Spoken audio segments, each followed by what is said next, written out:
I welcome you to the grand finale of the Tertiary Business Science Challenge 2023 version 5.0. Now, 35 tertiary institutions signed up for this and battled to be recognized as the best business school in the country. After weeks and months of serious academic violence, only 3 remain.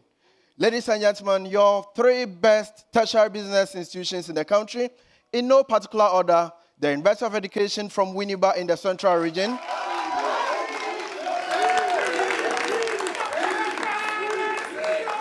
the University of Cape Coast, also from the Central Region,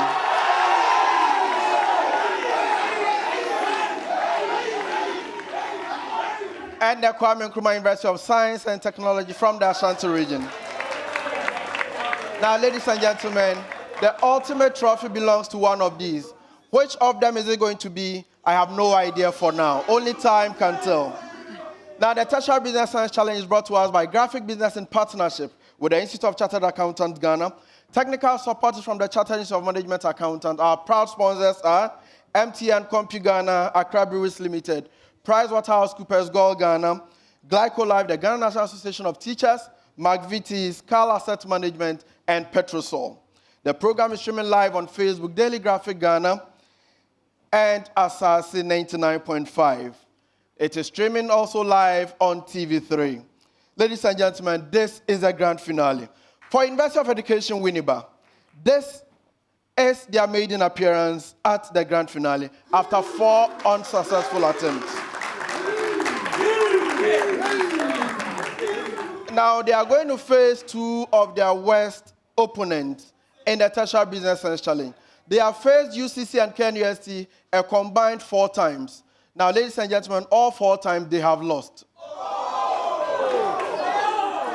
I believe today will present a very perfect opportunity for them to avenge or revenge the defeat they have suffered in the hands of UCC and KNUST. Let us hear the gentleman from the University of Education Winneba. James, now no for it. Baby account level 400. BB account level 400. Gentlemen, you are welcome. Thank you, sir. What should we expect from you today?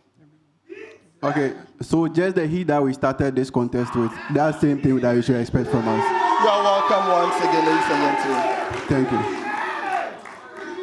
you. Now, for University of Cape Coast, they are making their 5th or historic 5th appearance at the final. They have won 2 of the previous 4 contests or competitions. They have met UEW twice, and in all 2 times they have beaten UEW. Now, they have met KNUST for 3 times. They have won 2 and lost 1. And that defeat came at this stage last year. Now, UCC will want to avoid the unfortunate tag of being the historic double losers at the grand finale stage if they should lose this contest. So they want to avoid that. So who are the gentlemen from the University of Cape Coast? Abubakar Fatah will become finance level 400. Diana Saifo will become accounting level 400. You are welcome, gentlemen. Thank you. What should we expect from you in this contest?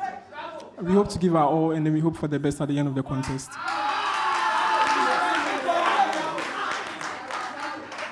KNUST. KNUST are at the finals for the 3rd consecutive time. In the previous 2, they won 1 and then they lost 1. The one they lost was against the University of Cape Coast. Last year they won, and therefore they are the defending champions. Should they win, they become the first school to be defending champions and winners. I mean, back to back. But should they lose, then they will also be the first school to lose twice at the final. So let's see how it goes. KNUST, you are welcome once again. Who do we have from the school? Kelvin Nketiasafo, BSc Accounting level 400. And Prince Asante Adolfo, BSc Accounting level 400. You are welcome, gentlemen. What should we expect from you? So we are ready to put in our best, and then we are aiming for the trophy. They are indeed aiming for the trophy. Let's see how the trophy challenge goes. Ladies and gentlemen, the plot and twist are many, but there can be only one winner. Will it be the University of Cape Education, University of Cape Coast, or the KNUST? Ladies and gentlemen, my name is Al Hassan Yusuf Traule, and I love academic violence. Let the violence begin. Now, the contest is going to be organized in 5 rounds. Round 1 is on theory, where we are going to test the understanding of basic principles and concepts in business. In round 2, they will do some calculations. They are free to use their calculators. Our third one is a business pitch, where we are giving them a common business problem, and they are supposed to present to us what they have as a solution. Round 4 is divided into 2 segments. We have the graphic business segment and the true or false segment. The final round, which is round 5, will involve the riddles. Are we ready, contestants? If you are ready, we are going to begin from round 1 from the University of Education Winneba, UEW. But ladies and gentlemen, this is a common preamble to all 3 schools. Common preamble. A distinguishing mark of the accountancy profession is accepting responsibility to act in the public interest. In acting in the public interest, a professional accountant should observe and comply with the ethical requirements of the IFAC Code of Ethics. Compliance with the fundamental principles may potentially be threatened by a broad range of circumstances. The code further provides certain safeguards that may be employed by individuals and firms to eliminate or reduce such threats to compliance. Now, you are required to identify 3 safeguards under the following headings as provided by the IFAC Code of Ethics. I hope we get a preamble. Beginning from the University of Education, what are the safeguards created by the profession, legislation, or regulation? Safeguards created by the profession, legislation, or regulation.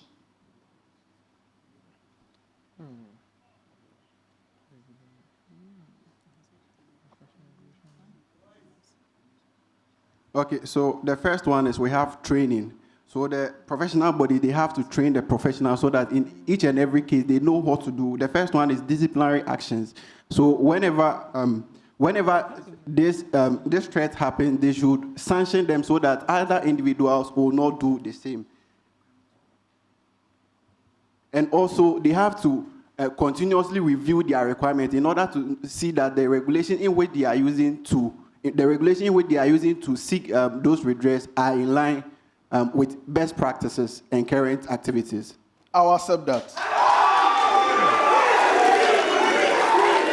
University of Cape Coast. You have to tell me the safeguards, the firm-wide safeguards in the work environment. Firm-wide safeguards in the work environment.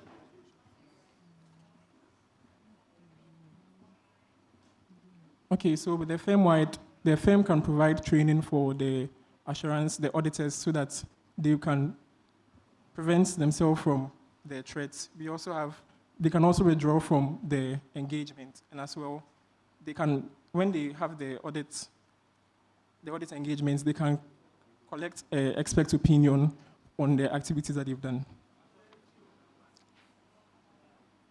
I'm going to give you 2 out of 3. KNUST. Yours is engagement-specific safeguards in the work environment. Engagement-specific safeguards in the work environment.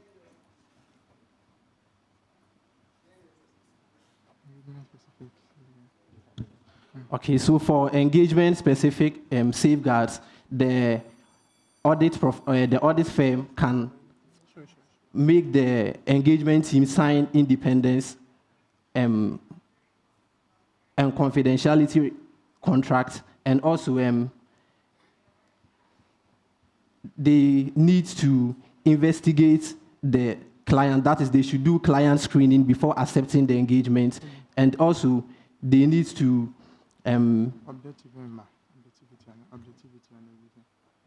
they also need to put in code of conduct for their employees. 2 out of 3. Next set of questions, common preamble to all 3 schools. Common preamble, there's no bonus here, 1 attempt only. 1 attempt only. Exemption clauses in a contract often restrict certain contractual obligations and ensure that parties are only responsible for things within their control. However, they can also be used to unfairly disadvantage a counterparty. There are three main types of exemption clauses. You are required to identify and explain one type of exemption clause each, including one benefit and one disadvantage of the clause you have identified. Beginning from UEW. Okay. So the first, we have indemnity clause. So with indemnity clause, that's when it restricts, it make a party liable to all the losses that is incurred by the other party. And with the advantage, it helps the party, it helps the injured party to be able to recover. So it's recover the injured party to its own state, the situation in which the condition in which he was before the loss. 2 out of 3. University of Cape Coast. Okay, so we have the litigation limiting clause. You have what? Litigation limiting clause. So this is a clause that is introduced in contracts to reduce the rate at which the parties to the contract would have to resort to going to courts to address problems or issues that will arise in the contract. So one advantage of this is that since most parties to a contract are businesses, it will prevent the parties to the contract from distorting or disrupting the relationship between them. And one advantage is that one party can be unfair to another party if they are using the litigation limiting clause. That is correct.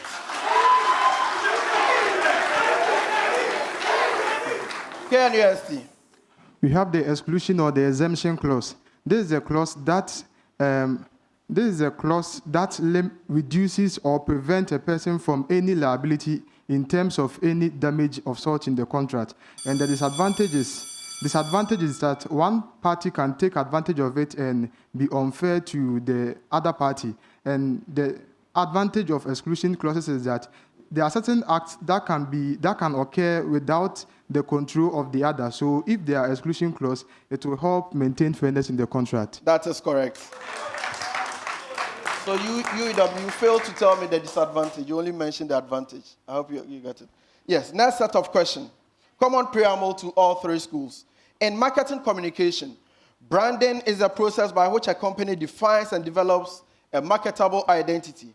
Corporate branding includes the concept, messaging, and visual aesthetics that will support its identity, both internally and externally, in a strategic and consistent way. There are several theories and concepts associated with branding. UEW, you have to explain brand personality and give me 2 of the 5 main types of brand personalities. Explain brand personality and give me 2 types of brand personality. Okay, so brand personality refers to when human qualities are applied to product or brands.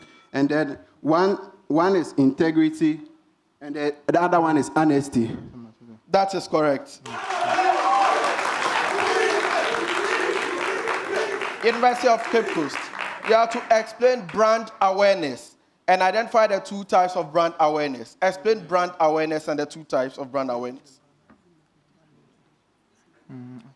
So with brand awareness has to do with you making your brand very comprehensive to be known to customers or consumers that may purchase your product. So you make it known very well to the consumers.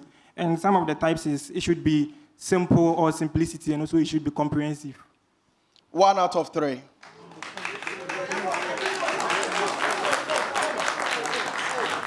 KNUST. Yours is explain brand equity and identify 2 elements of the brand equity model. ICA brand equity model. So brand equity is a differential effect that a particular brand makes in a consumer's buying decision. So if a consumer have a knowledge about a particular brand, the differential effect that the brand makes in the consumer's buying decision. And the 2 types of brand, the 2 elements of brand in ACE's brand equity model is brand awareness and brand association. That is correct. So UCC, your issue was with the types of brand awareness. We have brand recall and brand recognition. Next set of questions. This time we are beginning from the University of Cape Coast. This time we are beginning from UCC. There's no bonus here. Common preamble to all three schools. Common preamble. The way in which an organization approaches global markets is heavily dependent on its management orientation. Management orientation refers to how organizations and managers view the world. The EPRG framework of international business classifies management orientations into 4. For each of the following scenarios that I'm going to read out to you, you are to identify and explain the components of the EPRG framework and indicate the reason for your choice. Do we get it? So for UCC, your preamble. Now, Walmart is perceived very much as an American company. The head offices are in America, and the concept is exported directly to other locations with the same type of stores, offering the same services to local customers. Policy and training originate from the head office, and corporate trainers are sent out to the subsidiaries to train the local staff in the same way.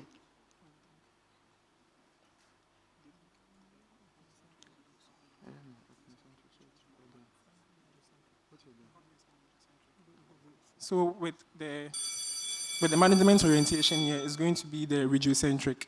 So with the regiocentric, they believe that we should leave the various regions or the various countries to be on their own and then to undertake their activities independent of the main country or main company. I'm not accepting that. There's no bonus. KNUST.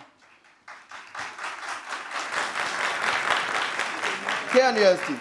General Motors operate with significantly different strategies in Europe, Asia, and the Americas. The senior managers of these different regions have a high degree of freedom and flexibility in decision making. So this is regiocentric. This is because since the motor company has segmented the market based on certain regions that have equal marketing strategy. So Asia is a particular region in which customers behave in the same way. So in that case, in the context of the policy that the organization is using is regiocentric organization. That is correct. UEW. Colgate-Palmolive's products are household names in over 170 countries, and the company has been operating internationally for over 60 years. All the top executives speak more than one language, and around 60% of the company's expatriates are from countries other than the US. Important meetings are routinely held in locations all around the globe.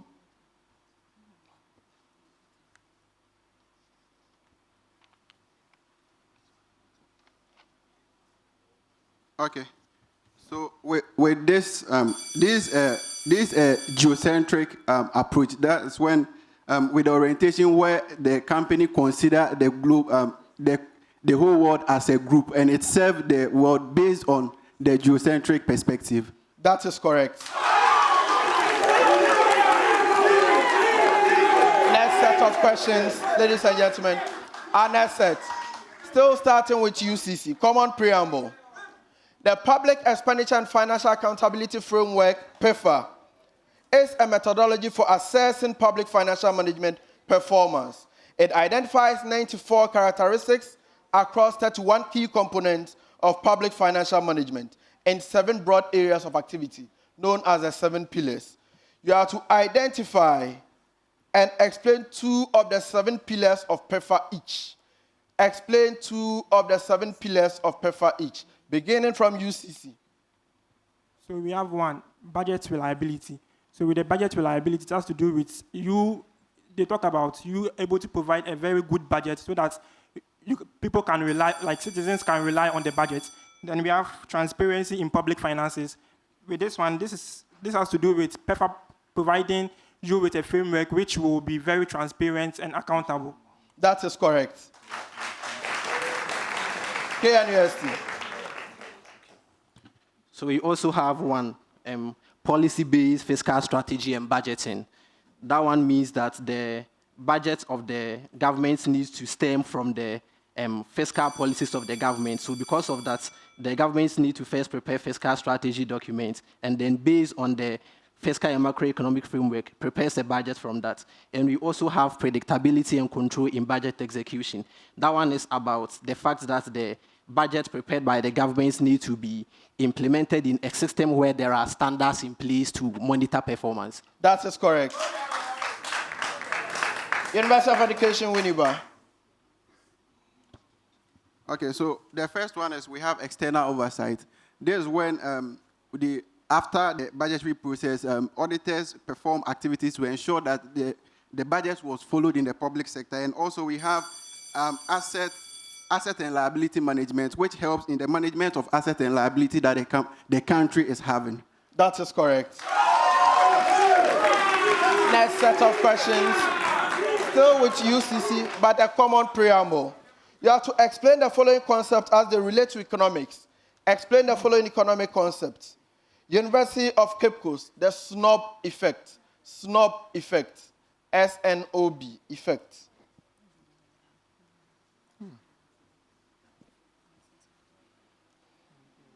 So with the snob effect has to do with how countries manage their currency in relation to, in relation with their commodity. That is not correct.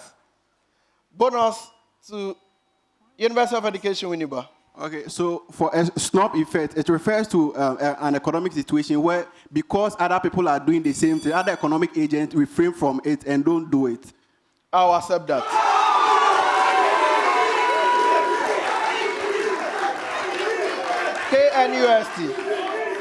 KNUST.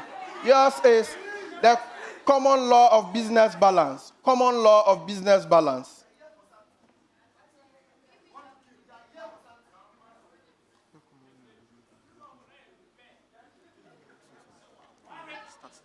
So a common law of business balance has to do with when countries choose a particular monetary policy in which they are supposed to, countries that are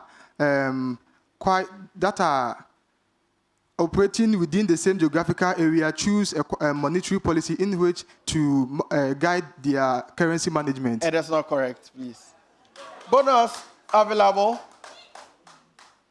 Okay. So nobody is taking the bonus. I'll explain later. Now yours is University of Education, hot hand fallacy. The hot hand fallacy.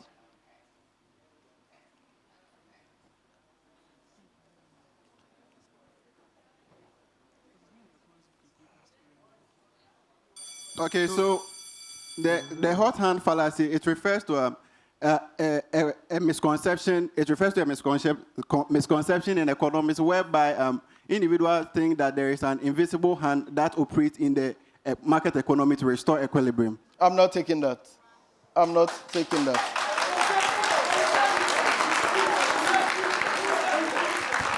So now the hot hand fallacy is some tendency to believe that the fact that there have been a successful streak of events occurring, there's a possibility that the next streak is going to turn out positive.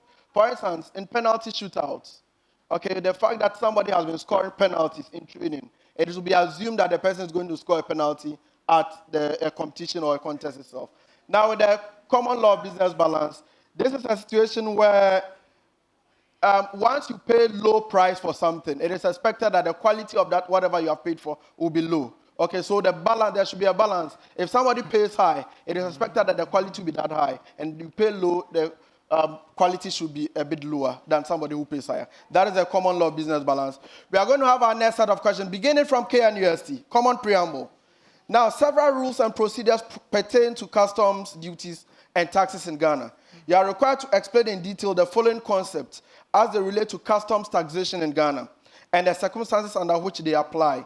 KNUST, yours is removal articles. Removal articles.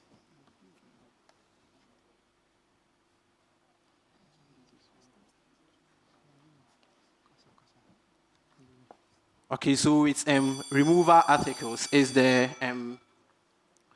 rule that where the item imported from an external country will be re-exported to a different country, then the custom duty should not be charged in the country that initially imported it. I'm not taking that. Bonus available.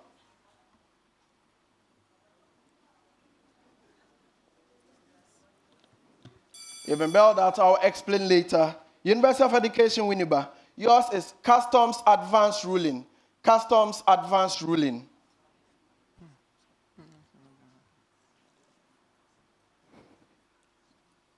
Okay, so this is a form of ruling in the customs space where before goods are imported or exported, the Commissioner General makes a ruling.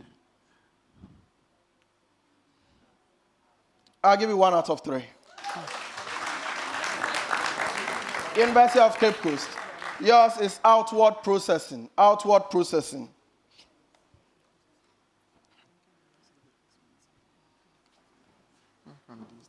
So with the outward processing, this is where before the goods are exported out of the country, the systems through which the export transactions are going to be done. No, I'm not taking that. Bonus available.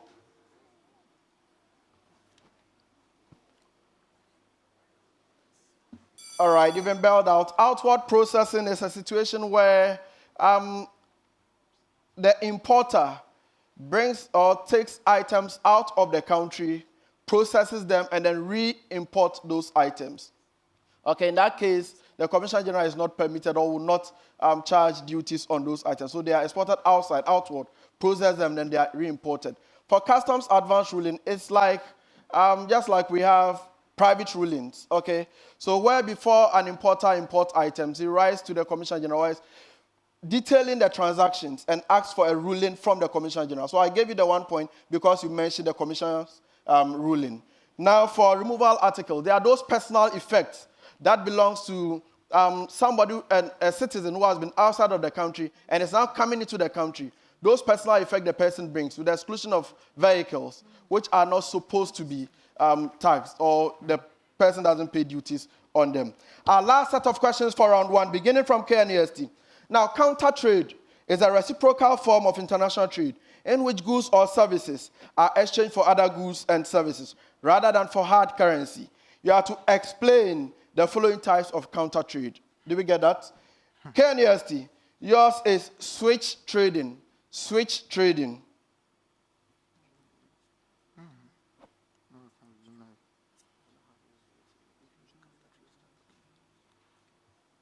Okay, so switch trading is when a party, for example, one party is having a fund and exchange it for another fund with another person. No, I'm not taking that.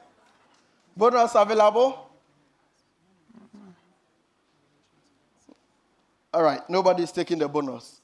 UEW, yours is buyback counter trade. Buyback. Buyback. Okay, so buyback counter trading is a form of counter trading where the good that is swapped, it is swapped with an agreement that the goods will return back to the original owner. I'm not taking that. Bonus.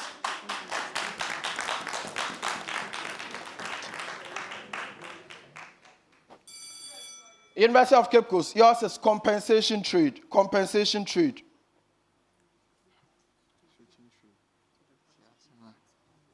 Okay, so with the compensation trade, when the two parties exchange their goods between them, it might not be of the same value or the same value, but then what you are supposed to exchange for the other good, in quantifying it, the value should be the same to compensate. No, I'm not taking that. Bonus available to all two schools.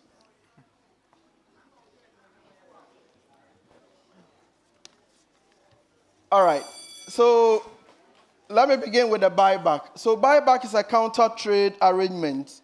Now where a firm builds a manufacturing plant and instead of them receiving cash, the output from that plant is used to pay them. I hope you get it.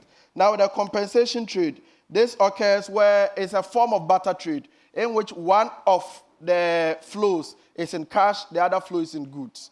And then we have the switch trading. This is where another company or a company who is involved in a counter trade sells its option to a third company in that relationship. So if myself and this team is in a trade, I can sell my rights to you so that you engage with University of Education. And ladies and gentlemen, that is the end of round one.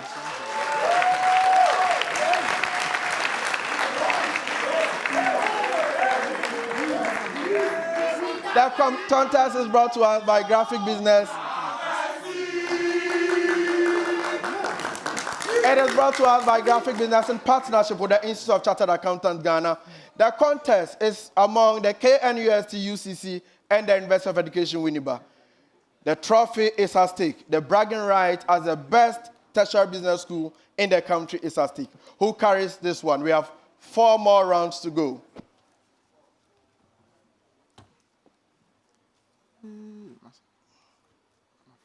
So whilst we wait for the scores, I want to ask or find out from you, how do you assess your performance so far? UEW, quickly. It hasn't been to our expectation, but we are hoping to do more. UCC, what has been your performance? How do you assess yourself so far? Even though we had some fallback, but today is our day. Even though we don't have the power belongs to God, but we never say never. KNUST, how do you assess yourself so far? It has not been the best, but as you said, there are more rounds to go, so we hope to do more. Certainly, there are more rounds to go, ladies and gentlemen. It is still the grand finale. Tertiary Business Science Challenge 2023. Our proud sponsors include MTN Ghana, Compu Ghana, Accra Breweries Limited, PwC, Glyco Life, McVitie's, Ghana National Association of Teachers, Carl Asset Management, Petrosol. Our technical support is from the Chartered Institute of Management Accountants, CIMA, and ICAG. The program is brought to us by Graphic Business and ICAG. Do we have our scores for round one, ladies and gentlemen? At the end of round one, the following are the scores. The University of Cape Coast from the Central Region had 9 points. Kwame Nkrumah University of Science and Technology from the Ashanti Region had 14 points. And the University of Education Winneba from Central Region had 16 points.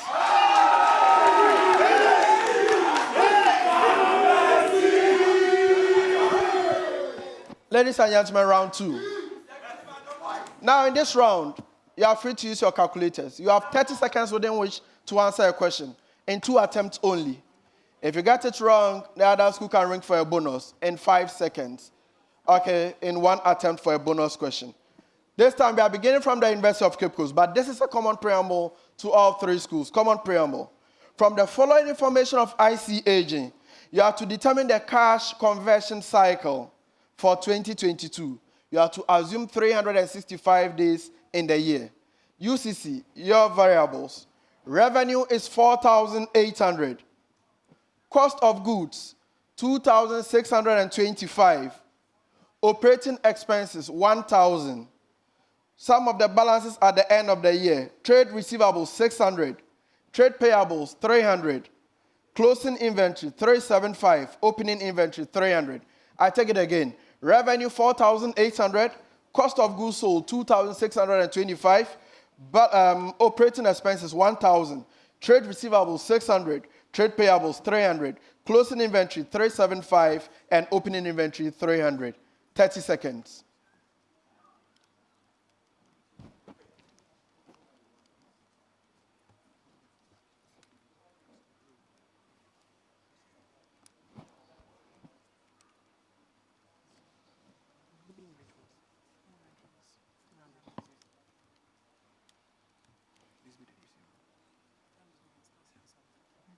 So the answer for this question is,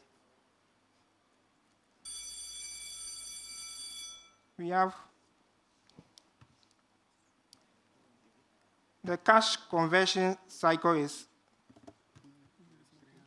115.5 days. That is not correct. Bonus for KNUST and UEW. No. You've been bailed out. It's 52 days. 52 days. Now, KNUST, your variables. Revenue is 1,500. Cost of goods sold 850. Operating expenses 320. Trade receivables 250. Trade payables 180. Closing inventory 90 and opening inventory 120. I take them again. Revenue 1,500. Cost of goods sold 850. Operating expenses 320. Trade receivables 250. Trade payables 180. Closing inventory is 90 and opening inventory is 120.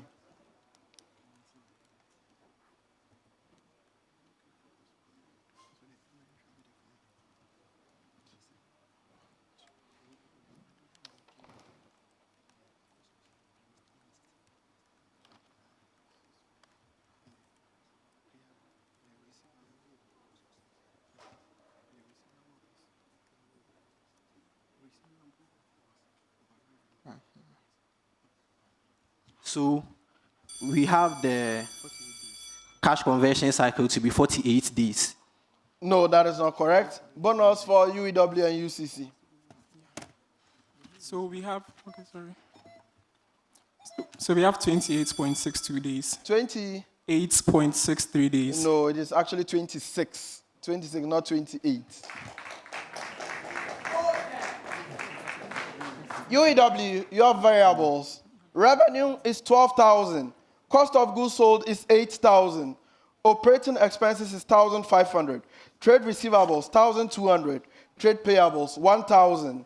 Closing inventory 900. Opening inventory 950. Revenue 12,000. Cost of goods sold 8,000. Operating expenses 1,500. Trade receivables 1,200. Trade payables 1,000. Closing inventory 900 and opening inventory 950.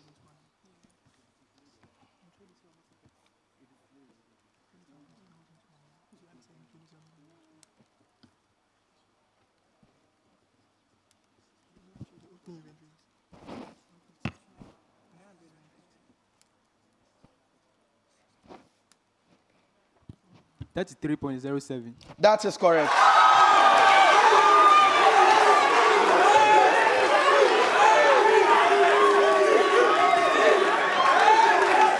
Next set of questions. University of Cape Coast. University of Cape Coast. Now, if the spot price of a barrel of oil is $68 and a 3-year futures contract for a barrel of oil is $71, what is the implied interest rate of the transaction? If the spot price for a barrel of oil is $68 and a 3-year futures contract for a barrel of oil is $71, what is the implied interest rate for the transaction?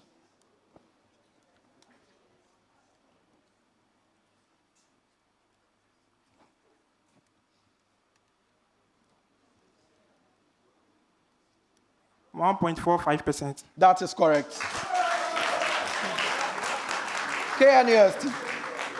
KNUST.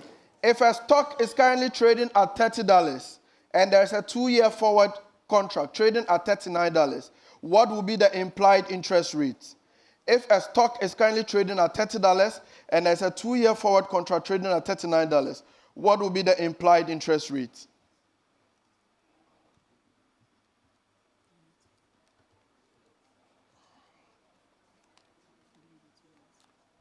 Okay, so the implied interest rate is 1.95. No, please, that is not correct. You have one last chance. The implied interest rate is 2.30. I'm not taking that as well. Bonus available for the remaining 2 schools. So the answer is 14.02%. That is correct.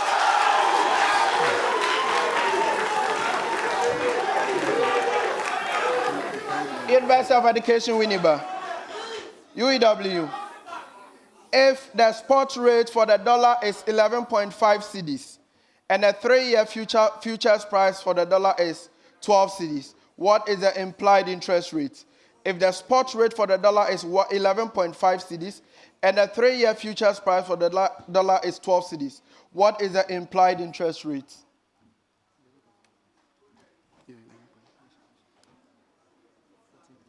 %14.3%. That is not correct. You have one last chance. Redo.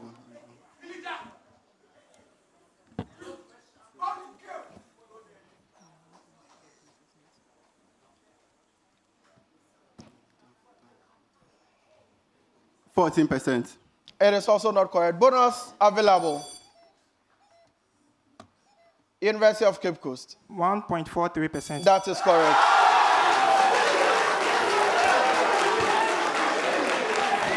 It is 1.43, not 14. Next set of questions, still beginning from UCC. Common preamble to all three schools. Common preamble. CompuGhana Limited is a VAT-registered retail IT company. The company made some all-tax inclusive payments for the month of July 2023. You have to compute the value of the taxable supplies made, assuming the amount paid was... So I take it again. CompuGhana Limited is a VAT-registered retail IT company. The company made some all-tax inclusive payment for the month of July 2023. You have to compute the value of the taxable supplies made, assuming the amount paid was UCC. Your value is 94,340. 94,340.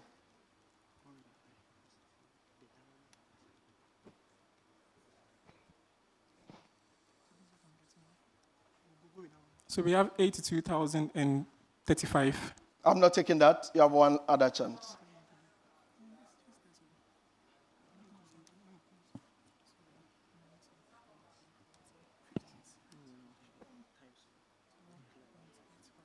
So the answer is 80,189. That is also not correct. Bonus available. 7739. Please hold on. I'm not sure I called. KNUST. 77,391.30. That is correct. Please, you wait for me to call you before you attempt answering. Your major question, KNUST. 75,000. 75,000.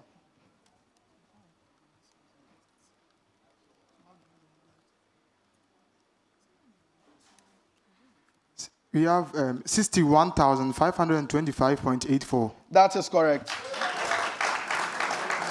UW, 120,000. 120,000.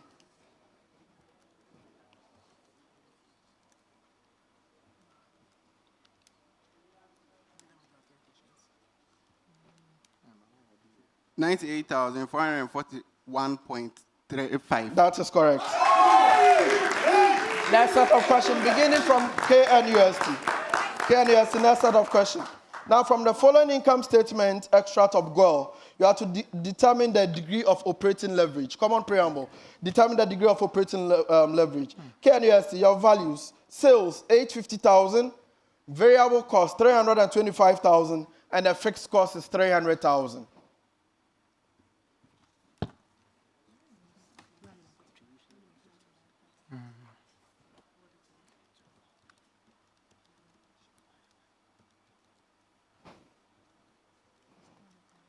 So we have 175%. No, please.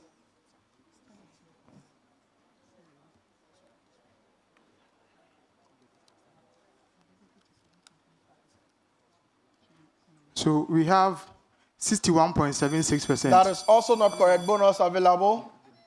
UCC. We have 57.14%. That is also not correct.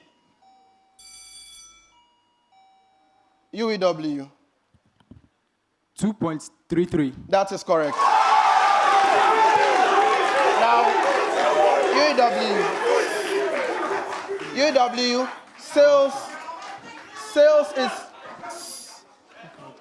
is 55,000, variable cost 32,000, and your fixed cost is 30,000. This is what? 32 and 30.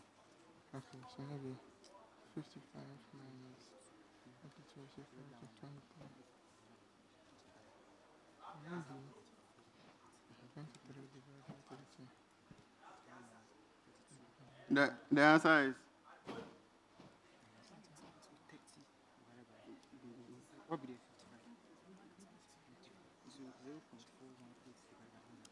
55? The answer is The answer is 3.28. No, please, that is not correct. You've been bailed out. Bonus available.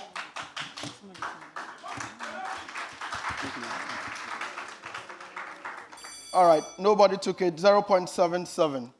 UCC, your figures. Sales is 475,000. Variable cost is 320,000. And fixed cost is 180,000.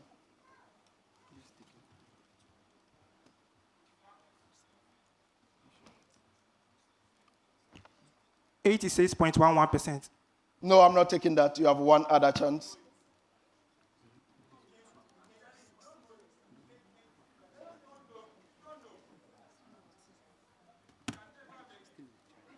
they're making it. 2.05. It is also not correct. You've exhausted your chances. Bonus for the remaining two schools.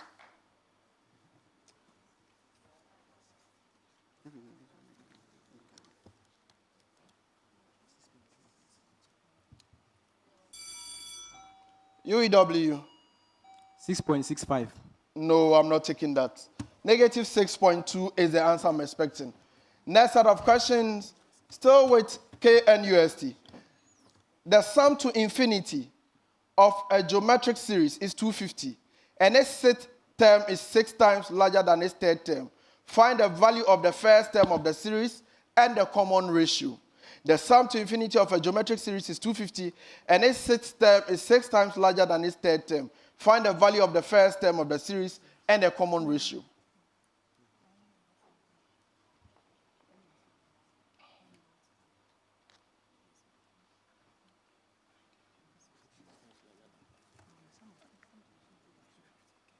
So the first term is 4 and common difference is 3.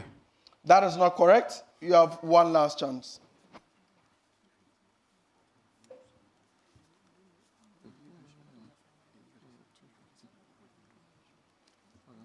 You've been bailed out. Bonus available.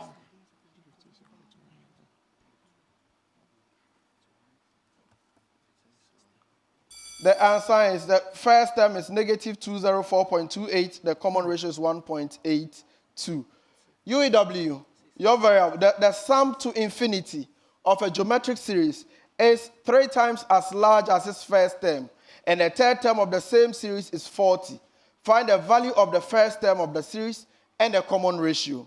The sum to infinity of a geometric series is 3 times as large as its first term, and the third term of the same series is 40. Find the value of the first term of the series and the common ratio.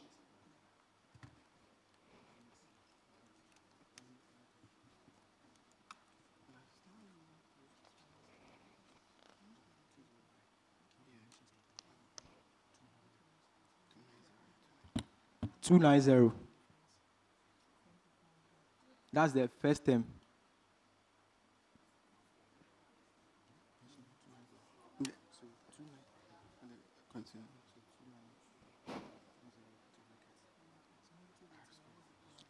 All right. So your time is up. The 290 is not correct. I'm not accepting that. Bonus is available.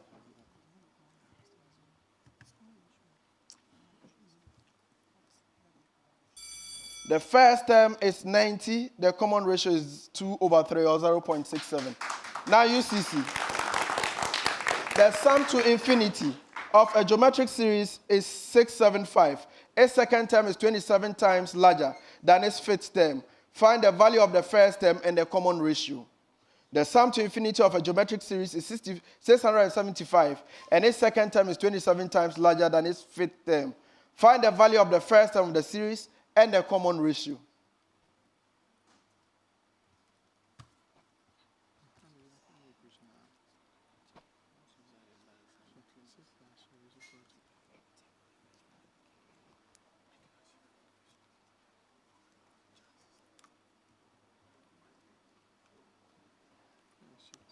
So the common ratio is 5.3, and the first term is 85. That is not correct. Bonus available.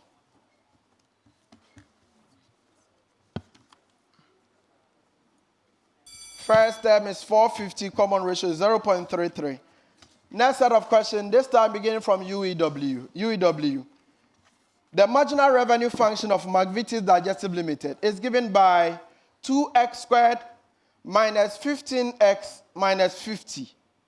The marginal cost function is given by 4x squared minus 300x minus 500. Let x be the number of items either produced or sold. You have to calculate the total revenue, total cost, and the profit for 100 items. Calculate the total revenue, total cost, and profit for 100 items.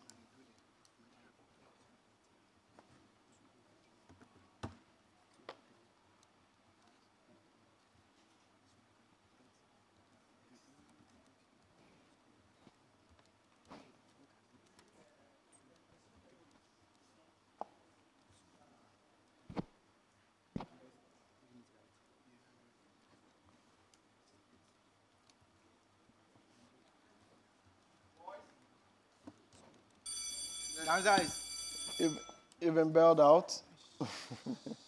Bonus available.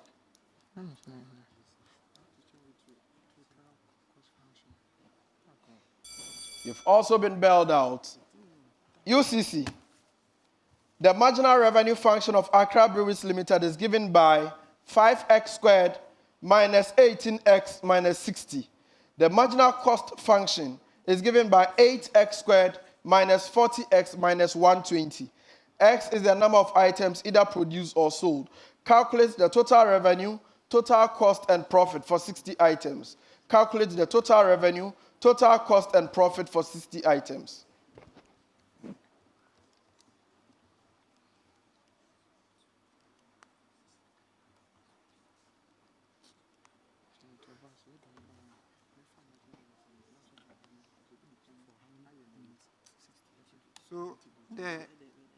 So the total revenue is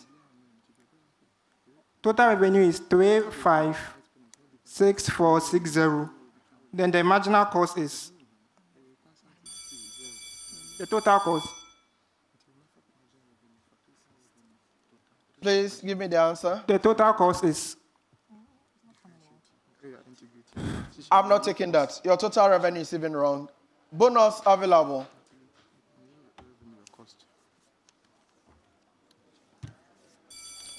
KNUST, your major question. Marginal revenue function of Carl Asset Management is given by 12x squared minus 4x minus 35. Marginal cost is given by 10x squared minus 5x minus 48. X is the number of items either produced or sold. Calculate the total revenue, total cost, and profit for 30 items. Calculate the total revenue, total cost, and profit for 30 items.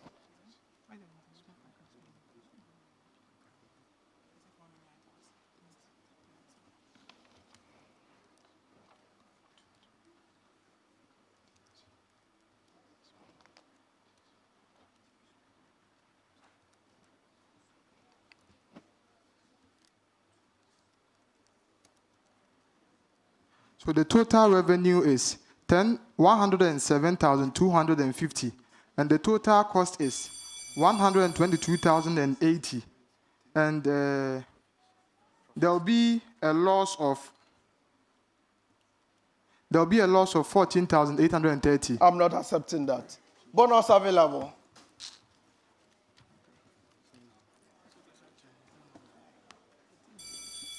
All right, you've been bailed out.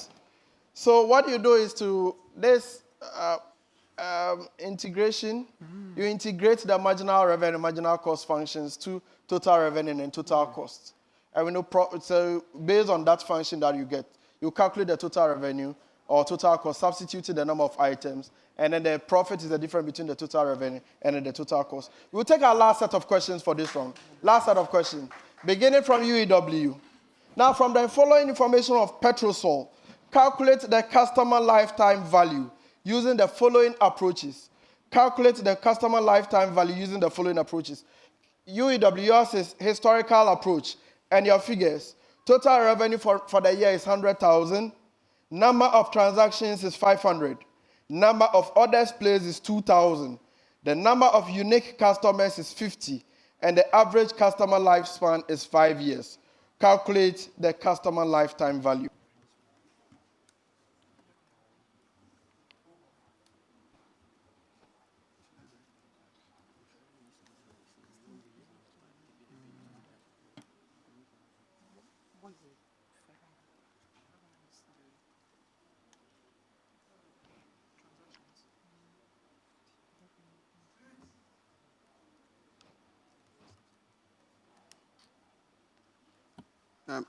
It is 2 million. That is not correct. Bonus available.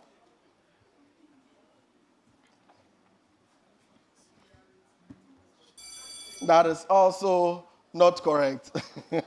It's 40,000. Now, UCC, you use a predictive approach and your variables. Average number of transactions, 40. Total revenue for the month is 10,000. The number of orders is 20. Average gross margin is 29%. Average customer lifespan is 4 months. And the number of customers at the end of the period is 150. Calculate the customer lifetime value.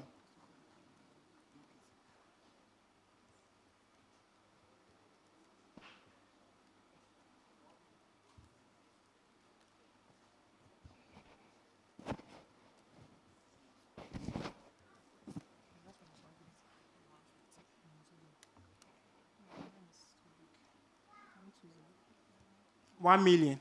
That is not correct. 29,000. It is also not correct. Bonus available. The correct answer is 154.67. Now, KNUST, you have to use the traditional approach and your figures. Average total revenue is 10,000. Gross margin is 29%. Retention rate is 90%. And the discount rate is 10%.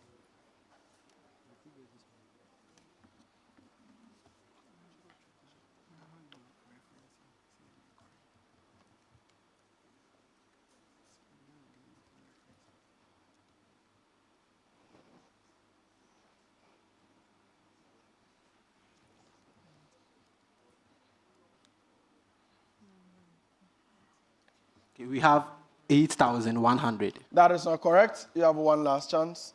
290. It is also not correct. Bonus available.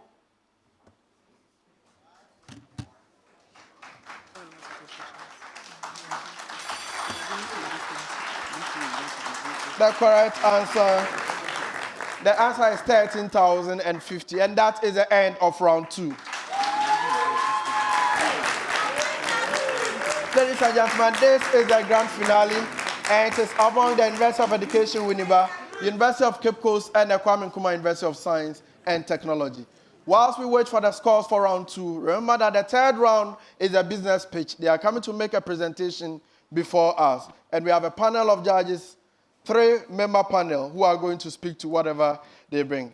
The average score of the 3 judges will be the score for the 3 schools. What is the final score for round 2?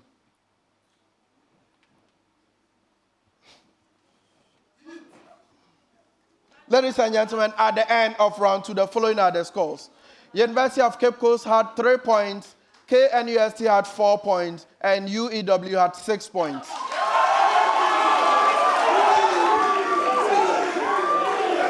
So we are going into round 3. And we are starting the presentations from the Kwame Nkrumah University of Science and Technology. They will have a maximum of 4 minutes within which to tell us or to speak to us. Now let us listen to the case that was given to them. Increased population growth and rapid urbanization have resulted in the generation of large quantities of solid waste across major urban cities in Ghana, outstripping local authorities' ability to manage and dispose of waste in a sanitary manner. In Ghana, about 12,710 tons of solid waste is generated daily, with only 10% collected and disposed of at designated dumping sites. The issue seems to have overwhelmed city authorities, especially the metropolitan and municipal assembly areas. Requirement: as a team of entrepreneurs, Develop a workable business plan for managing the waste generated in a metropolitan assembly of your choice. And a 5-page executive summary should touch on key areas such as the business description and structure, market analysis and strategies, marketing and sales plan, management and personal, and financial projections. So we are beginning from KNUST. You may take the podium and then speak to your presentation.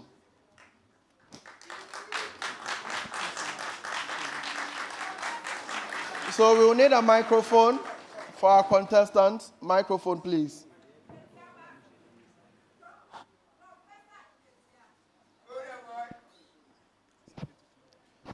So you may project the presentation for KNUST quickly.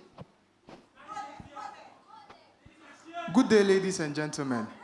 The increasing economic growth and rapid urbanization has resulted in the generation of large amount of waste. In Ghana, about 12,710 waste is being generated daily. But Ebusuafo, guess what? Only 10% of this total waste is being recycled in a sanitary manner. The rest, which constitute about 90%, go. Where does the rest, which constitutes 90%, go to? In view of that, we as young entrepreneurs has come out with a business model known as Nkrumah, which is going to collect and recycle plastic waste in a manner that is eco-friendly.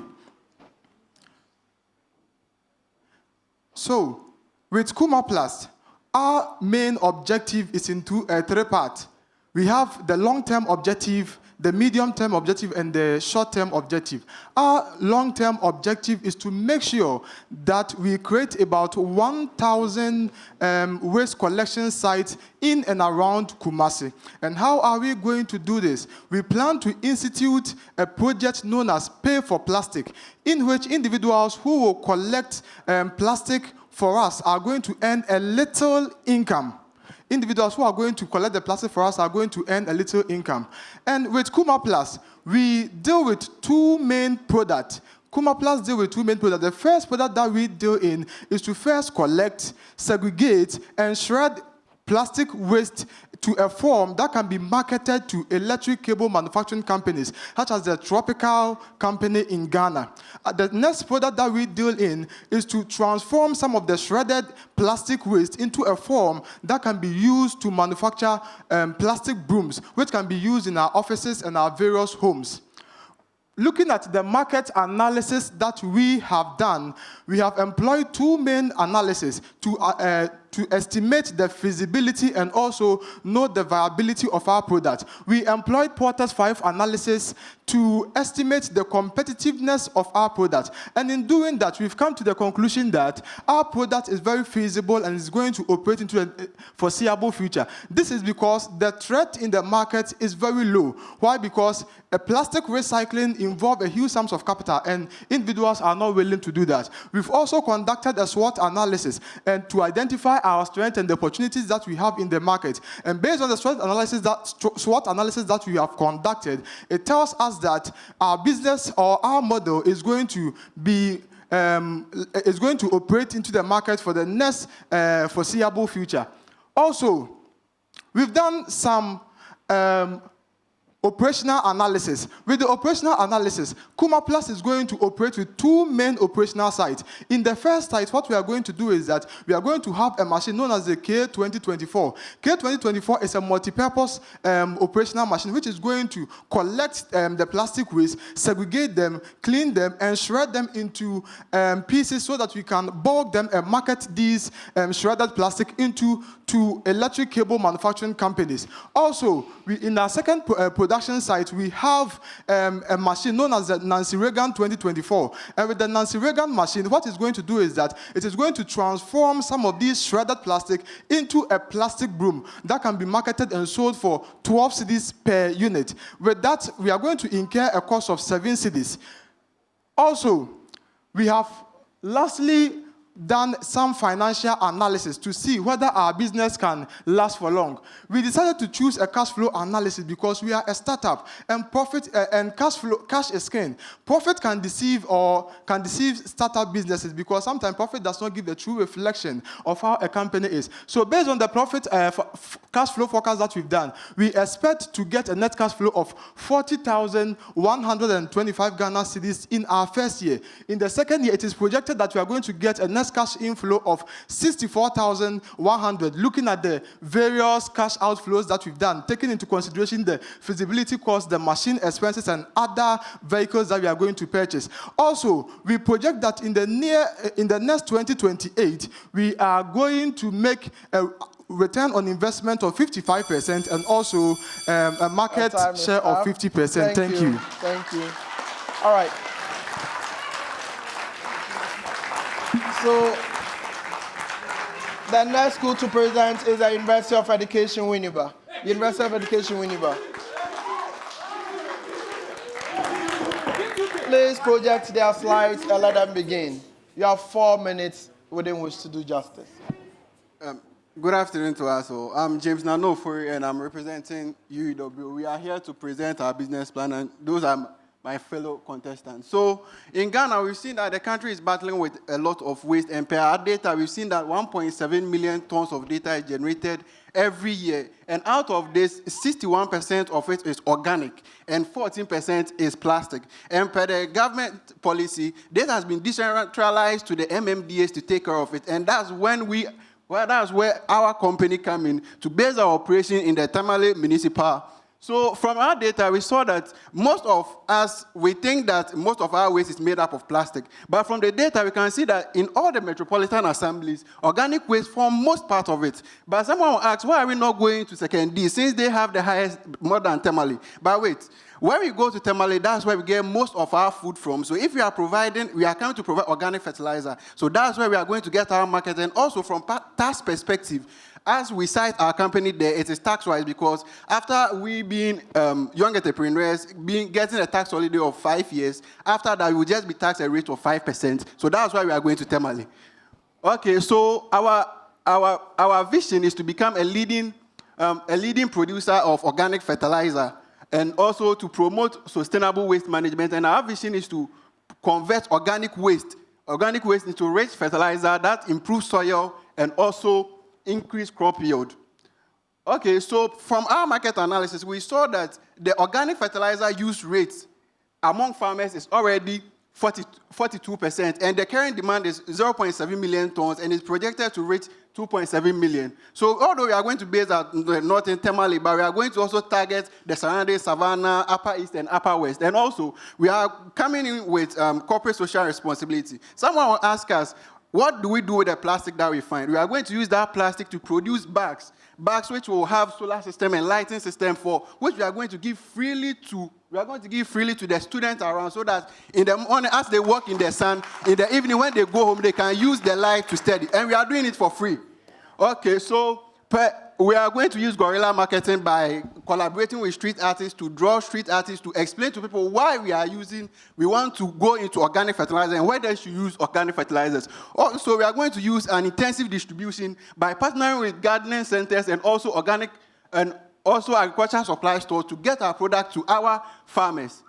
And also, we are going to use a flat organizational structure as we are a startup. So the CEO will be on top and also the other functional managers. So we are going to use a process called compositing method, for which is very natural. We are going to collect our waste, shred it, keep a moisture level of 50 to 60%, and also irrigate it and also turn it into our final product. So per our projections, we've estimated we want 50 million. Someone will say 50 million is a lot, but as we are going to the production, this is the year that we've been carrying most of our fixed costs. So that's why we need a lot of that capital. And also, our operating cost is pegged at 32 million, and we are going to, per our financial projections, we are getting a profit margin of 60%. Someone will say, why are we getting a profit margin of 60%? Because they may think it's too much.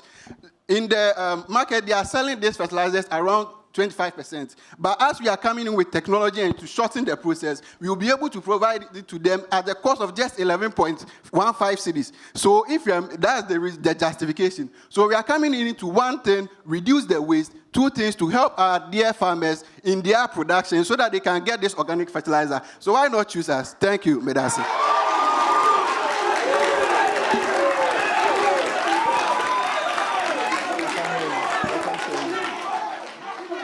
Okay.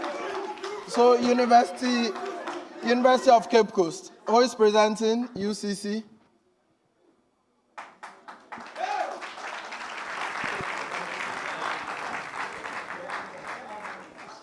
Good morning, ladies and gentlemen. So please project their slides quickly. You have 4 minutes within which to do justice. All right. Go ahead, UCC. Your time starts. Good morning, ladies and gentlemen. I'm Diana Asai for representing Team UCC, and this is the overview of our presentation. So I believe all of us sitting here today have created some waste. Before eating this morning, and the products that we ate, we've created some waste. Even before we visited the washrooms today, who knows where that waste is going to be produced. So these are pictures of situations that we are facing in Cape Coast Metropolitan Assembly. So we have illegal refuse dumps where the refuse that are created or the waste that is created is just dispersed around and causing problems to the society. Next slide. So basically, we are Green Wave Recycling, and what we aim to do is to provide waste management services to the Cape Coast Metropolitan Assembly to try and reduce the waste and its effects that it's having on the community. So our mission is to provide innovative and environmentally friendly waste management services to the Cape Coast Metropolitan Assembly. Next one. And our vision is to be the leading waste management company within the Cape Coast Metropolitan Assembly and even the world beyond. What are our core values? Sustainability, integrity, innovation, and safety. All we are trying to do is try to meet the needs of the current generation by reducing the waste in the Metropolitan Assembly without affecting the future.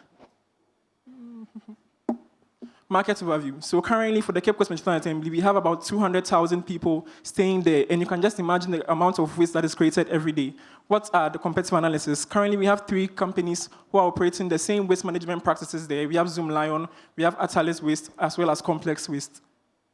What are the products and services we are going to provide? So from the market analysis we did, we realized that the waste that we are going to get, we can recycle them into eco-friendly sneakers. That means refined waste, biogas, waste, recycled paper products, just as listed there, fertilizers and the rest. But we're going to add all these products as and when the business expands.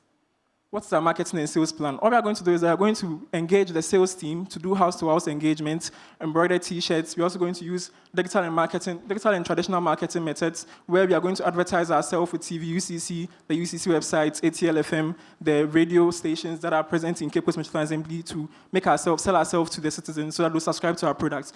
What's our pricing model? We are using a subscription model where we are targeting a total of 6,000 households for the first year, which is going to increase subsequently. We are going to pay a price of 25 cedis per month for our services. We come for their waste, and then we recycle it for them. We also have competitive pricing, where after we recycle the products, we sell them to the market at high quality, but at a competitive price.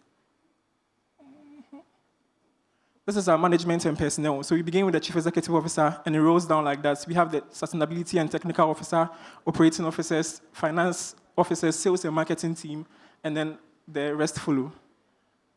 So this is our startup cost that we are going to incur. So we believe that in operating or bringing this project into being, we are going to incur a cost of about 14 million Ghana cedis. And how are we going to fund this? So basically, the funding is going to be from initial contributions from the entrepreneurs, as well as we floating our shares to the members of the organization to subscribe to an amount of 8,000 million shares. We are also going to access the University Superannuation Scheme, the UCC branch, to give us an amount of 3 million Ghana cedis to support this. And also banks that engage in green finance, we are going to accept loans from them, and all this will give us the money we are going to need. So these are the machines we are going to use: the granule machines, double shaft shredder, eddy current separator, and then the trash making machine. These are pictures of the machines we are going to use. Even as I end, I leave you with this quote: "Waste is a misplaced resource," said by Paul Hawken, and when you refuse to reuse the earth, it is the earth you abuse. Thank you. Thank you very much. So what we are going to do now is to allow our panel of judges to ask a question each. So we have a 3-member panel, a representative from PwC. We have a representative from the Ghana Stock Exchange, Commodities Exchange, right? Yes, and then we also have Aspire Professional Consult. So yes, I don't know how they are going to. So question and answer segment, please, your microphone. You may, judges, please, a question each to a school. Okay. All right. Good morning, ladies and gentlemen. All right. So before the question and answer segment, University of Cape Coast want to effect a substitution. No. Okay.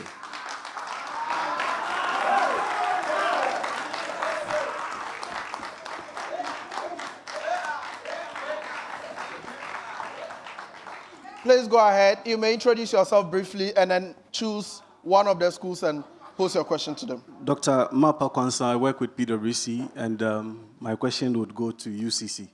Please, you just, have you settled in for the question? Okay, all right, that's fine. So, good presentation to all of you. You did well. I must say that, yes, so UCC, I noticed that you had subscription model, which was very good, but you also had in your financial projection sales. And I wanted to get clarity on what you mean by sales, and then again, what is the subscription model? That clarity may be very important to me. And then a small point, though very important to me, is the fact that I noticed that you projected to spend 5,200 cedis on registering the business.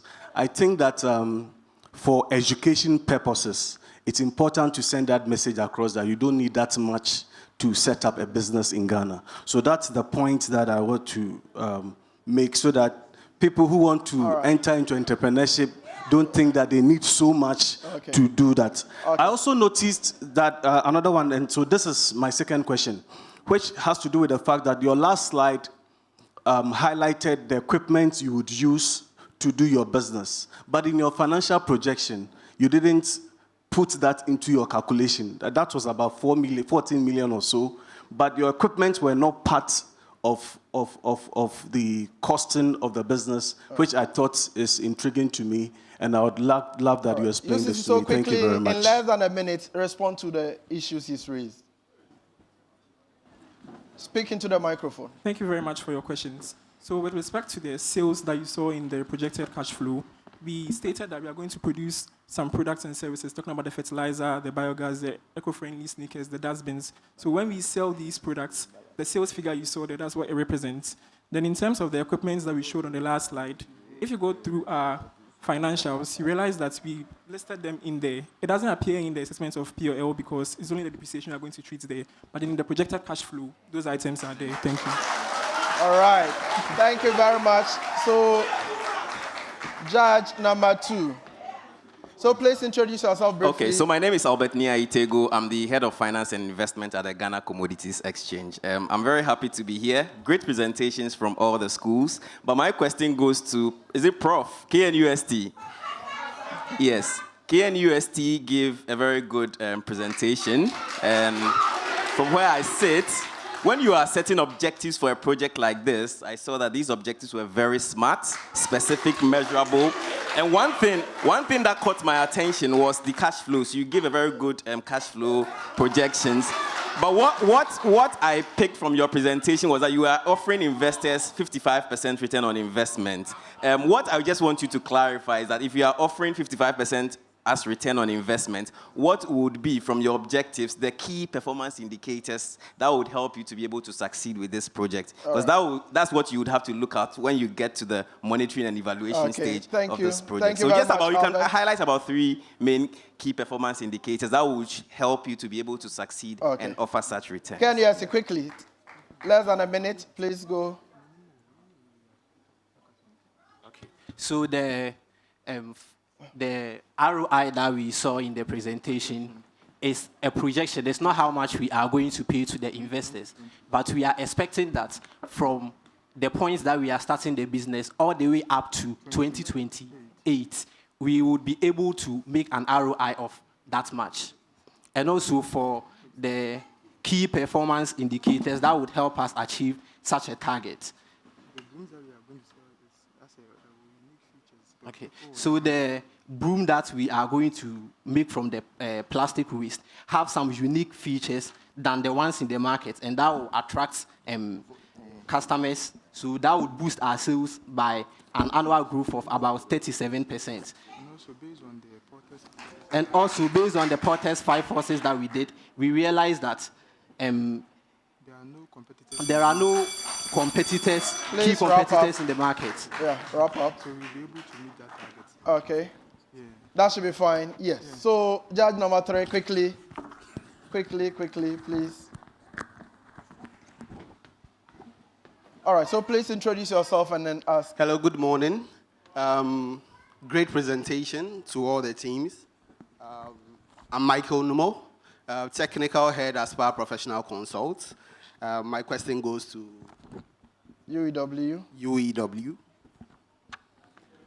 Considering your requirements for capital injection and our 10 capitalization rule in Ghana, how much do you think you will need in terms of debt, and what would you offer for that debt injection?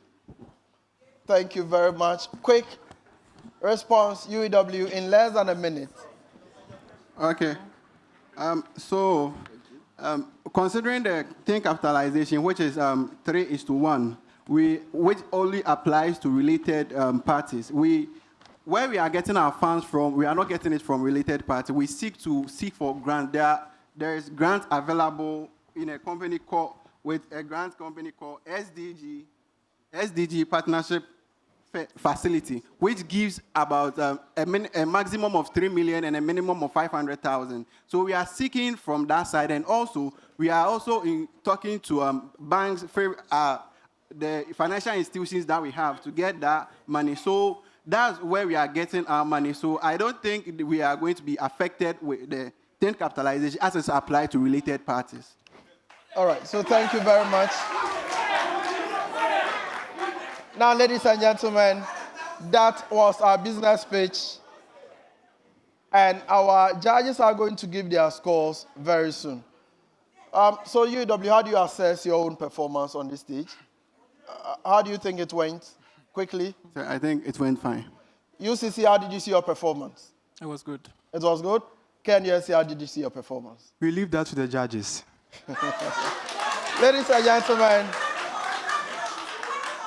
we are going to give you the scores of the judges after this commercial break. We are going for a commercial break. We'll be back with the scores from the judges.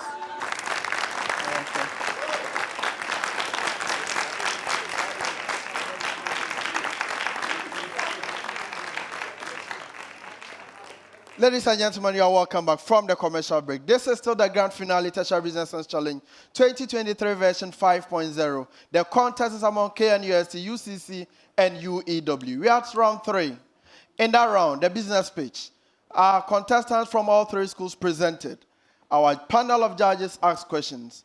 Now, before we go to the scores for that round, Dr. Mapa, now, what will be your final comment on the presentation that they made? That's a quick one. Please, you may speak. All right, so whilst we get Dr. Mapa from PwC to speak, I want to find out your assessment of your performance so far. UEW. Okay, we've been falling short, but we seek to do better. University of Cape Coast, how do you assess yourselves now?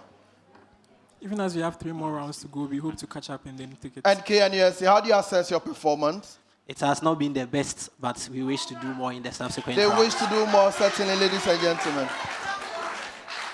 Yes, Dr. Mapa, you wanted to come in briefly? Yes, so thank you very much. I think we should all clap for our contestants for ably representing their schools. Yes, so I think there is an observation that we made since it's a learning platform for us and then for our viewers. We thought that it's also important to put that message across. We saw that in terms of, in their attempts to build their respective businesses, they demonstrated that there is the need to get some funding from financial institutions, banks. I think normally what happens is that the banks would want to see your track record before they can come in to support you. So it's important, if you are setting up your own business, you look out for alternative sources of funding than to straight away want to go to the banks for financial support. No matter how intelligent your Business proposal looks like, they would still want some sort of track record before they help you. Even with organizations that are already in existence, when they are looking for financial support from new banks they are dealing with or yet to deal with, they will ask for historical financial performance, and then still want to wait for a month, 2 or 3, before they can give them funding. So when somebody mentioned, I think one of the UEW, they talked about the fact that they want to tap into donor funding for such. It was so brilliant. So just to prevent that across. Thank you very much. So thank you very much. So quickly, yes. Yes, so I In think 30 Dr. Mapa seconds. has rightly summarized. And for the purpose of education, so I have a book here which would help the contestants to be able to have some kind of complementary knowledge in terms of. So we have the book, How to Raise Capital for Your Startup Business. I'll actually make it available for all the contestants here. And that so is great. It fits into what we are discussing. Perfect. Thank you very much, Mr. Albertini Aitego. So kudos to contestants. I think you did a brilliant job. I only feel that the time to express what you have wasn't enough for us to understand from the beginning to the end. But, you know, you did a great job. Thank you. Thank you very much. Panel of judges, and now, ladies and gentlemen, the scores from the judges. University of Education Winneba, Judge 1, 6. Judge 2, 8.4. Judge 3, 9.3. Average score of 7.9. University of Cape Coast, Judge 1, 6.8. Judge 2, 8.4. Judge 3, 8.8. Average of 8.0. KNUST, Judge 1, 5.7. Judge 2, 8.5. Judge 3, 8.6. Average of 7.6. Ladies and gentlemen.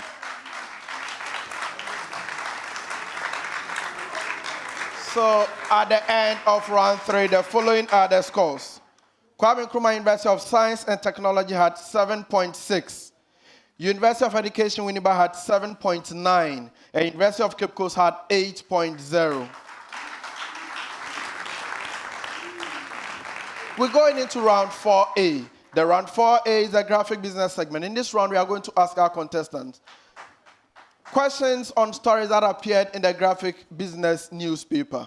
Now, for the purpose of this contest, we are asking them questions on stories that appeared on the 26th September, 3rd October, and the 10th October editions of the newspaper. Please, are we ready? If we are ready, this time we are beginning from the Kwame Nkrumah University of Science and Technology. Common preamble to all 3 schools. Common preamble, please take note. The government of Ghana has received a grant from the African Development Fund for the implementation of the post-COVID-19 skill development and productivity enhancement project, and intends to apply part of the funds to cover eligible payments under the contract for the supply, delivery, and installation of accounting software and various office equipment.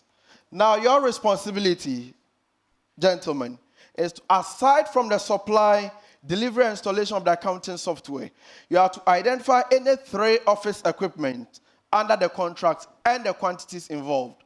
Identify any 3 office equipment under the contract and the quantities involved. Beginning from KNUST. We have all-in-one desktop, quantity of 7. Laptop computers, quantity of 10. We have the 3.5 kVA UPS for servers, quantity of 1. That is correct. University of Education Winneba. UEW. So we have 16 channel CCTV NVR, which has a quantity of 1. We have CCTV cameras quantity of 7, and then we have photocopier machines quantity of 2. That is correct.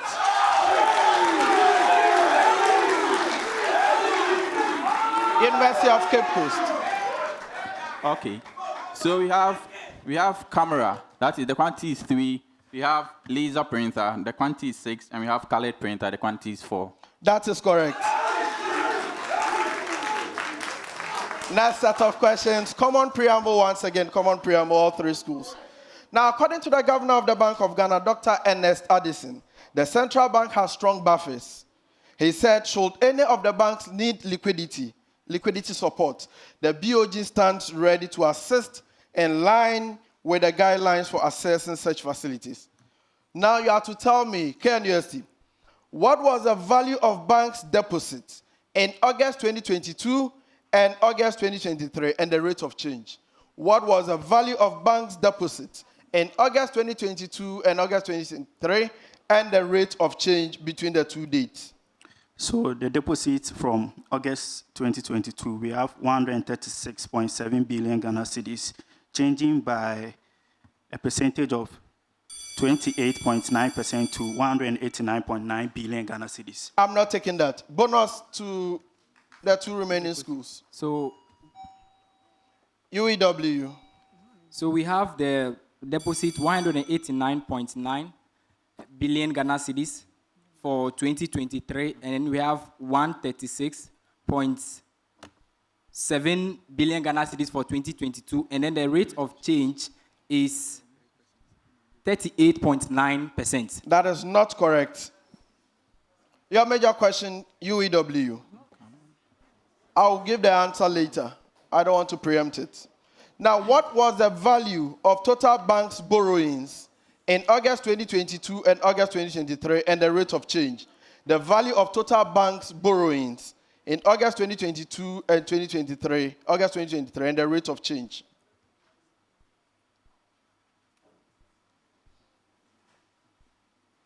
So for August 2023 is 13.9 billion Ghana cedis, and then that of August 2022 is 23.5 billion Ghana cedis, with a rate of change of 69.06%.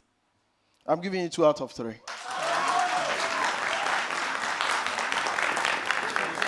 University of Cape Coast.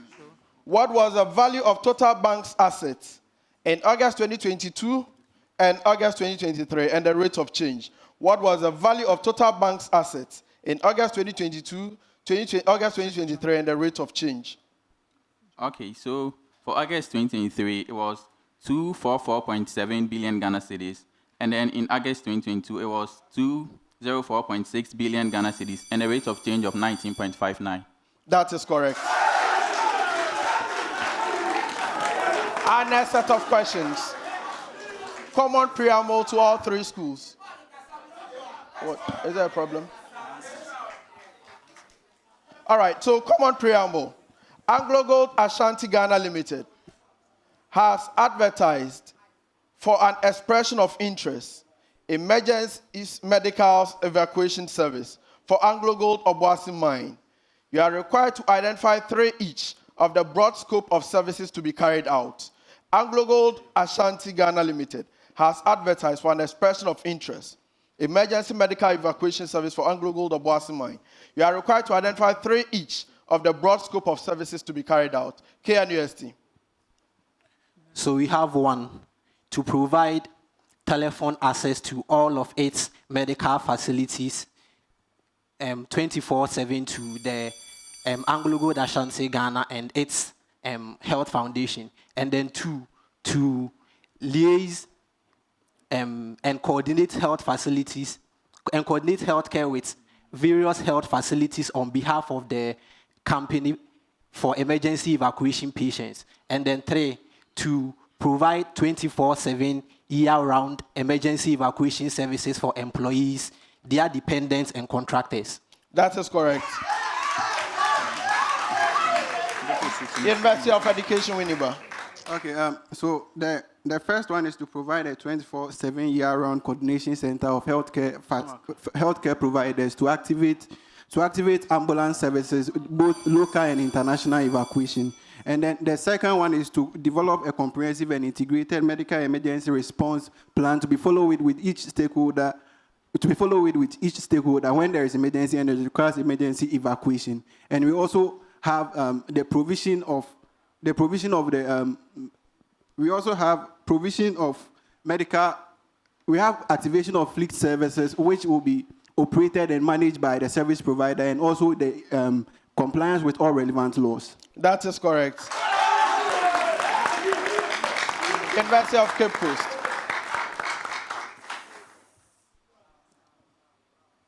Okay, so we have mobilization of the resources, personnel, and then the facilities to respond in a timely manner to call outs both locally and internationally. They should provide medication, that's the requisite medication, and then consumables for the patients from the point of pickup to the point that they'll be taking their health care. And then they should also provide a Western standard intensive care unit that is both ambulance and... That is correct.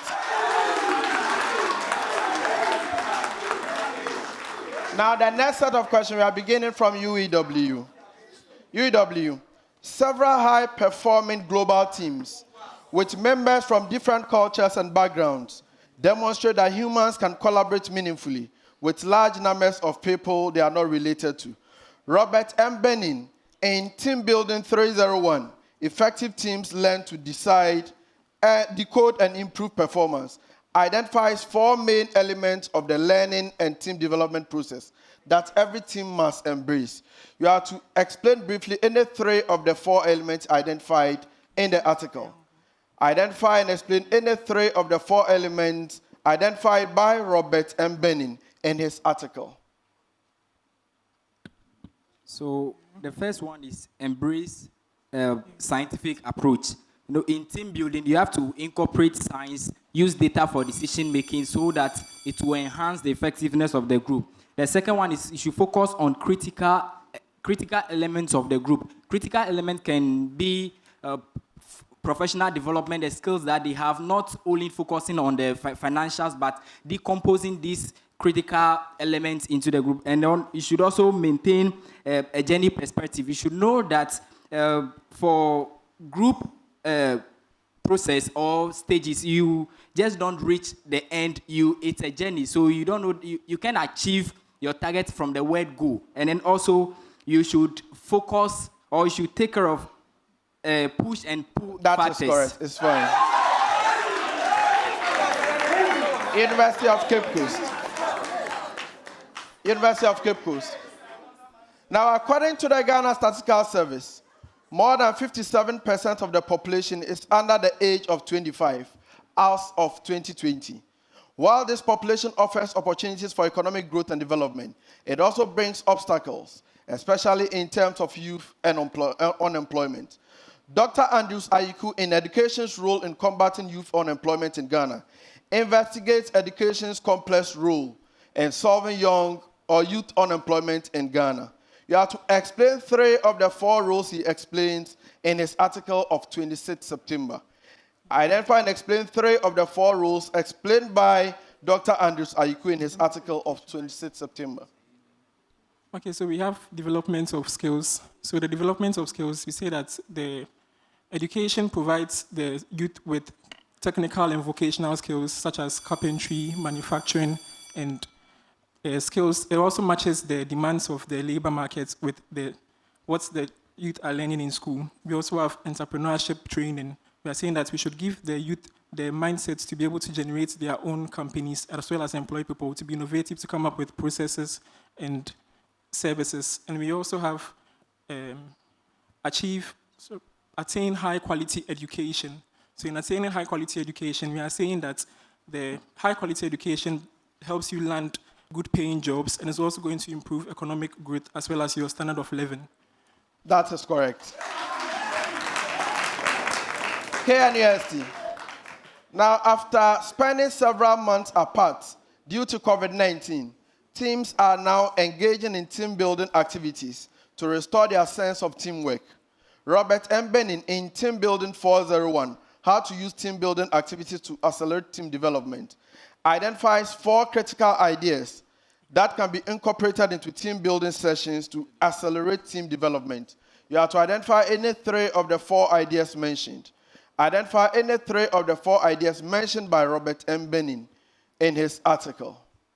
Okay, so the first one is that before organizing the team building events, you need to clarify the reason for the events. That is, you should ask questions like what X the team, and then the composition of the team, so that you should know the suitable activities for the event. And then the second one is that you should encourage team to collaborate, compete, and then celebrate. That is, you should encourage competition among team members and you award the winners. And then the third one is that you should reflect and then harness the lesson learned from the event for application. That is correct. University of Education, but there's a common preamble to all 3 schools. Common preamble.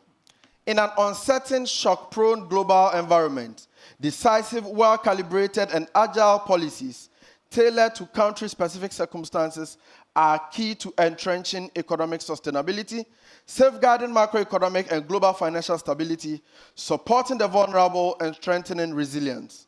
The IMF continues to help member countries to address these challenges through its lending, surveillance, and capacity development work. You have to explain how the IMF uses the following to address the challenges of member countries. Do you get the preamble? UEW, yours is lending. Lending, how does IMF use lending to address the challenges of member countries? Okay, so they provide lending to member countries in order to help them in their balance of payment deficit, and also to address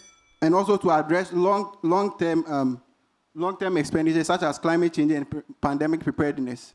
That is acceptable. University of Cape Coast, yours is surveillance.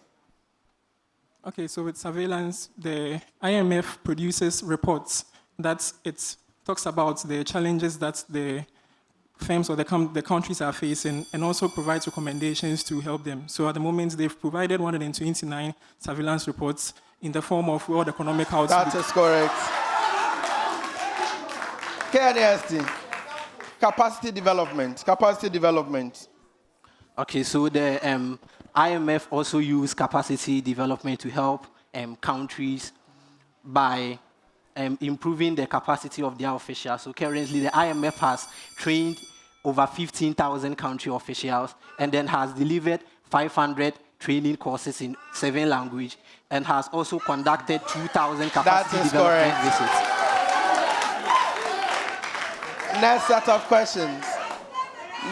questions. Common preamble, all 3 schools, common preamble. The Upstream Petroleum Chamber launched its 2023 Ghana Oil and Gas Conference. At the launch, a number of keynote addresses were given, among others, by 3 important stakeholders at the event. You are to provide a summary of the speeches by the following persons. Sorry, Marshall. All right, you got a preamble, right? Let me give that preamble again. You got it, but you didn't. The Upstream Petroleum Chamber launched its 2023 Ghana Oil and Gas Conference. At the launch, a number of keynote addresses were given, among others, by 3 important stakeholders at the event. You are required to provide a summary of the speeches by the following persons. UEW, yours is Mr. Joe Mensah, Senior Vice President for Cosmos Energy and Chairman for the Chamber. So he said that the Upstream Petroleum Chamber needs the necessary facilities in order to carry on their operations. And he linked this, he called on the government to come in and then support the sector for this activity? I'll give you 2 out of 3. University of Cape Coast. University of Cape Coast. Mr. James Yamwa, Director of Upstream Petroleum at the Ministry of Energy. Mr. James Yamwa, Director of Upstream Petroleum at the Ministry of Energy. Okay, so he read a speech on behalf of the minister, and then he said that the government is in talks with, the government is eager to bridge any infrastructural gap that exists between the industry and then and also to boost the oil and gas sector. No. That is correct.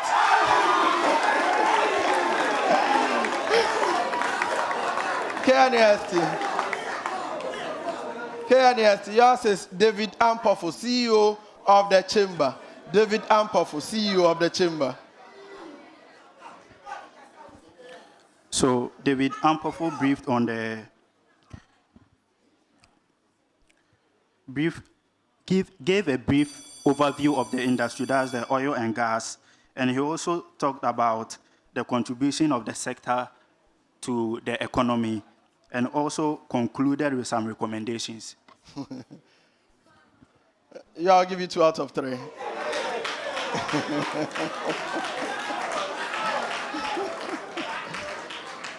All right, so next set of questions, beginning from UCC this time. Next set of questions beginning from UCC. Now, as part of its mandate to inform and educate its cherished readers, the graphic business identifies and explains a business and finance term every week. You are required to identify and explain the term that was published on the following dates. Did we get it? We got a preamble, right? Yes. University of Cape Coast, you have to tell me the term that was published on 10th October. Identify and explain the term that was published on 10th October.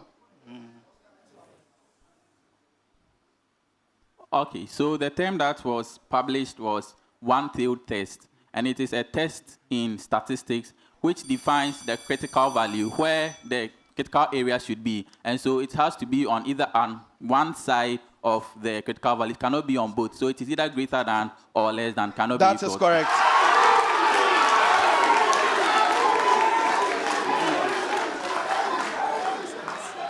KNUST. KNUST, yours is 26th September. 26th September. The term was seasonality, and there's a characteristics of a time series in which the data experiences a regular and predictable event that will occur every calendar year. That is correct. University of Education Winneba, yours is 3rd October. 3rd October. Okay, so the term is real interest rate, and real interest rate is a form of interest rate for which it has been adjusted to remove the effect of inflation. That is correct.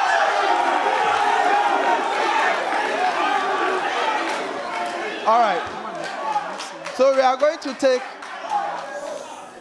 take our last set of questions for this round.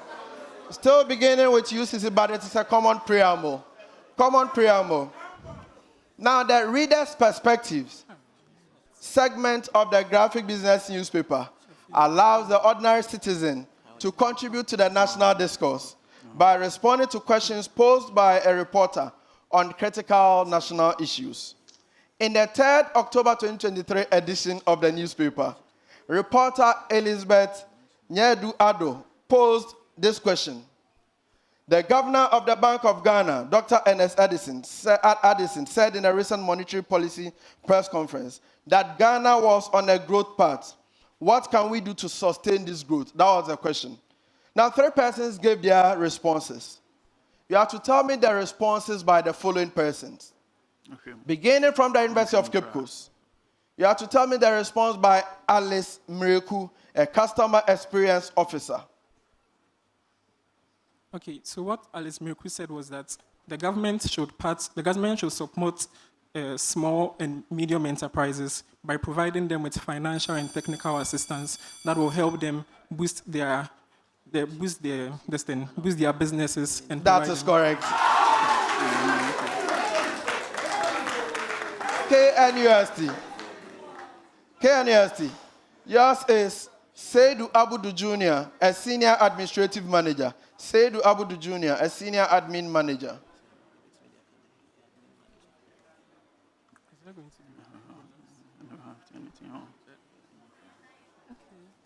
So Seydou advised government to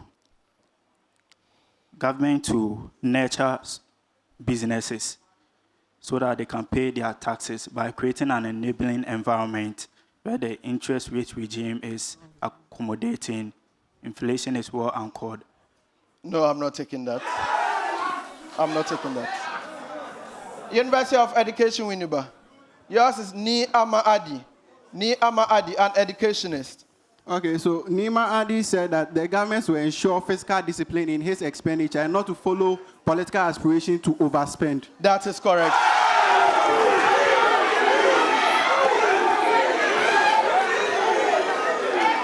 All right, so KNUST, what I was expecting is that he said government must promote the development of various sectors such as agri, manufacturing, services, technology, and this will reduce the reliance on a single sector and thereby create more job opportunities. That's what I was expecting. So, ladies and gentlemen, that is the end of round 4A. We have 2 more rounds to go. This is still the grand finale, Tertiary Business Science Challenge. It is among UEW, UCC, and KNUST. Whilst we wait for the final result for the round, we are reminded that the program is brought to us by Graphic Business in partnership with the Institute of Chartered Accountants Ghana. Our sponsors include MTN Compu Ghana, Accra Breweries Limited, PwC Gold PLC, Glyco Life, the Ghana National Association of Teachers, McVitie's Cal Asset Management, and Petrosol. Our media partners are TV3 Daily Graphic, Graphic Online, and Asasi Radio. Our technical supporters is the Chartered Institute of Management Accountant, CIMA. Do we have the scores for round 4A? Ladies and gentlemen. So whilst we wait for the scores for round 4A, we are reminded that the bragging rights are at stake. These 3 institutions have gone through the mill and they have made it. We started with 35 institutions and these are the best 3.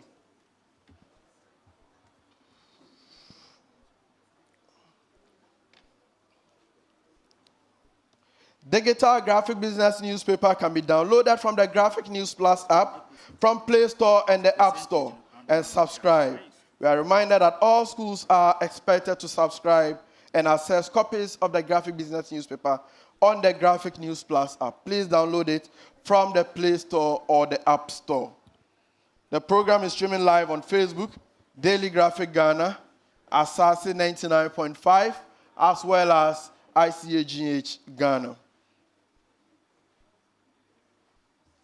Do you have the scores for round 4A? At the end of round 4A, the following are the scores. The Kwame Nkrumah University of Science and Technology had 17 points. University of Education Winneba had 21 points. And the University of Cape Coast had 24 points.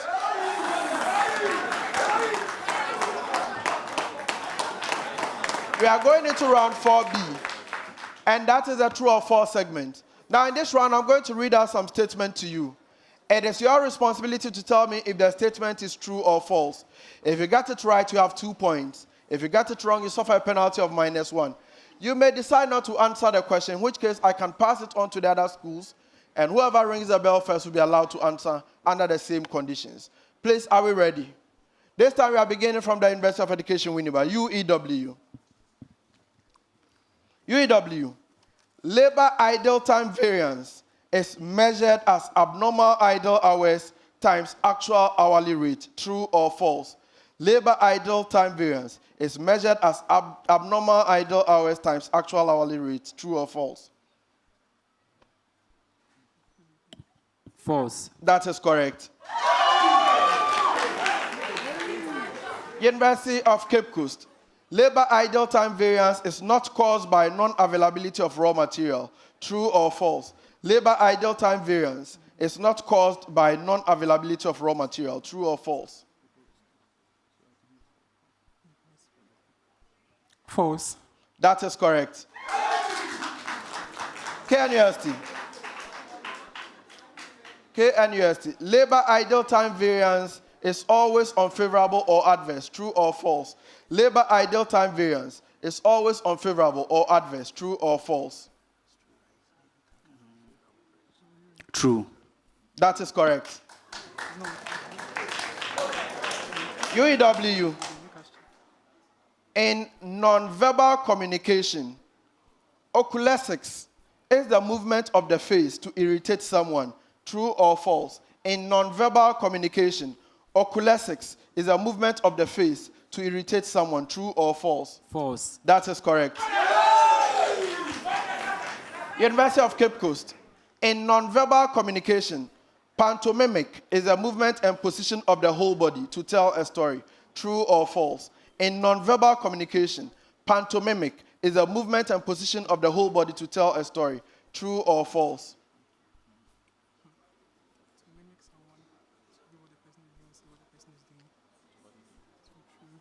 True.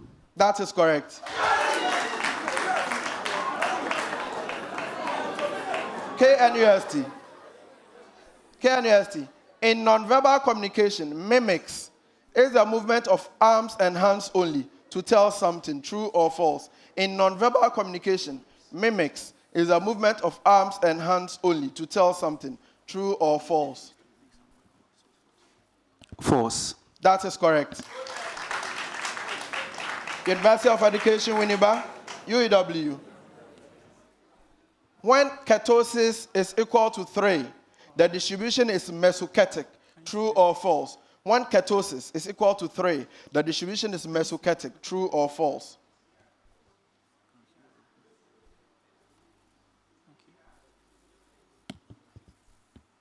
True. That is correct. UCC. UCC. When ketosis is equal to 0, the distribution is leptochatic. True or false? When ketosis is equal to 0, the distribution is leptochatic. True or false?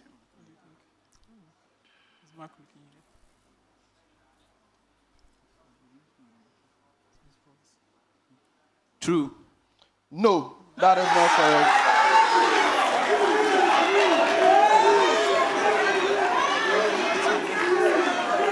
KNUST. KNUST. KNUST. The ketosis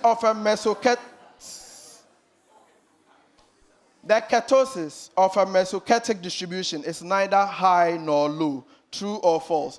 The ketosis of a mesochatic distribution is neither high nor low. True or false?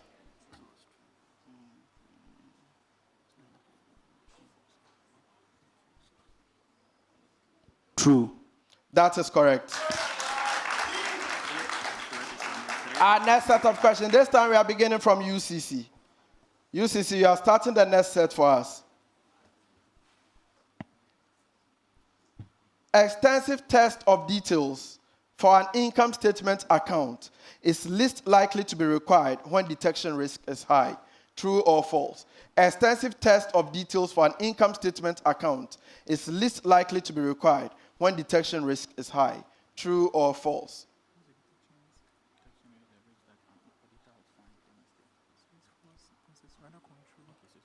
False. That is not correct.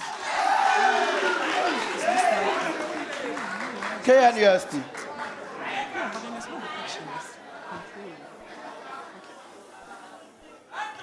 KNUST.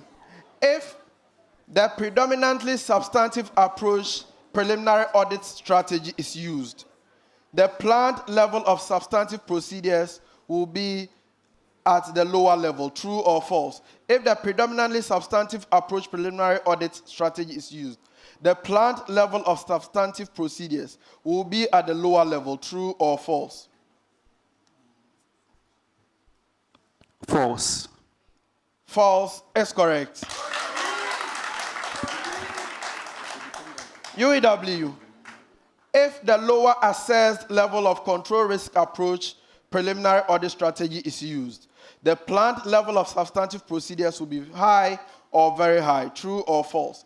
If the lower assessed level of control risk approach, preliminary audit strategy is used, the planned level of substantive procedures will be high or very high. True or false? True. No, please. That is not correct.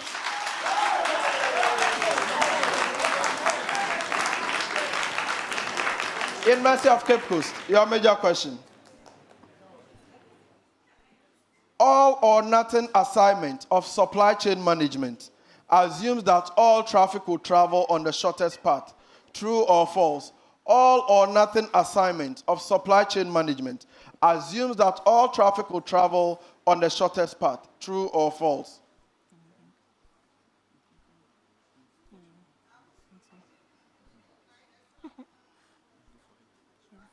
True. True is correct. KNUST. Transit assignments of supply chain management involve the movement of passengers, not vehicles. True or false? Transit assignments of supply chain management involve the movement of passengers, not vehicles. True or false? False. No, please. University of Education Winneba. Equilibrium assignment of supply chain management assumes that trip makers know the traffic conditions on all routes or routes. True or false? Equilibrium assignment of supply chain management assumes that trip makers know the traffic conditions on all routes. True or false? True. That is correct.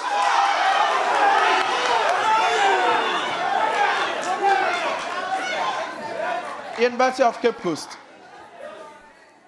UCC. If the absolute value of the T ratio is larger than the T value taken from the table, then the conclusion is that the slope does not differ from zero. True or false? If the absolute value of the T ratio is larger than the T value taken from the table, then the conclusion is that the slope does not differ from the zero. True or false?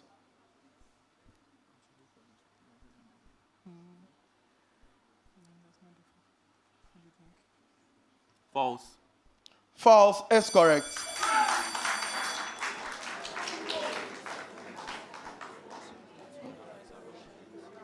KNUST. The significance level of a t-test on the slope of a simple linear regression equation measures the probability of drawing an incorrect conclusion when the test indicates that x and y have a significant relationship. True or false? The significance level of a t-test on the slope of a simple linear regression equation measures the probability of drawing an incorrect conclusion when the test indicates that x and y have a significant relationship. True or false?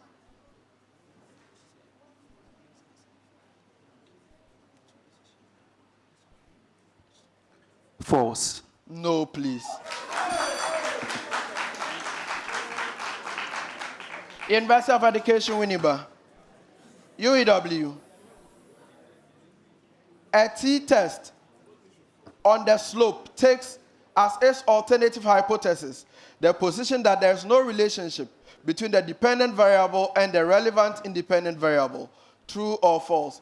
A t-test on the slope takes as its alternative hypothesis the position that there is no relationship between the dependent variable and the relevant independent variable. True or false? True. No, please. That is not correct.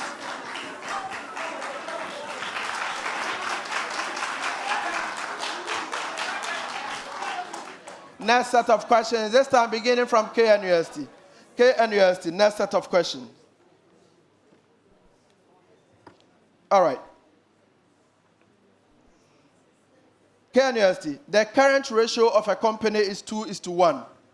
An equal increase in current assets and current liabilities will result in no change in the current ratio. True or false? The current ratio of a company is 2:1.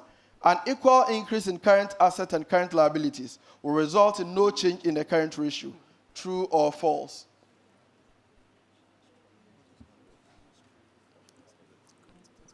True. No, please.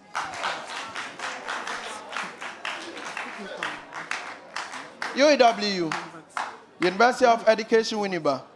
The current ratio of a company is 2:1. Sale of goods at a loss will reduce the ratio. True or false? The current ratio of a company is 2:1. Sale of goods at a loss will reduce the ratio. True or false? False. No, please. University of Cape Coast.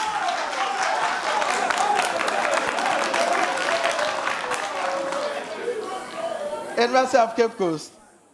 The operating ratio of a company is 84%.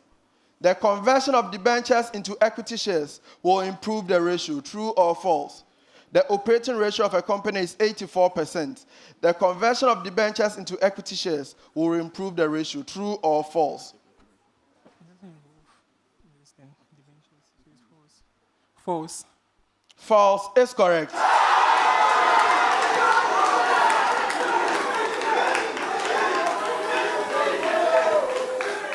So we are taking our last set of questions for this round. Last set of questions for this round, beginning from KNUST. But this is a common preamble. Common preamble, last set. Which of the following statements about the VALS framework of market segmentation is true or false? Which of the following statements about the VALS framework of market segmentation is true or false? KNUST. The low resource group of consumers who are motivated by ideals are known as thinkers. True or false? The low resource group of consumers who are motivated by ideals are known as thinkers. True or false?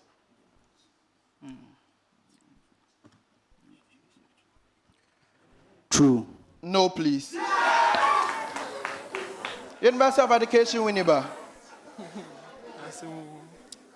The high resource group of consumers who are motivated by self-expression are known as experiencers. True or false? The high resource group of consumers who are motivated by self-expression are known as experiencers. True or false? True. That is correct. University of Cape Coast, the last question for this round, UCC. The low resource group of consumers who are motivated by achievement are known as achievers. True or false? The low resource group of consumers who are motivated by achievement are known as achievers. True or false?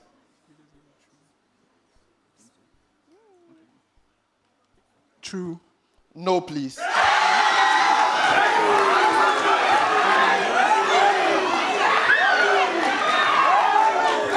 So, ladies and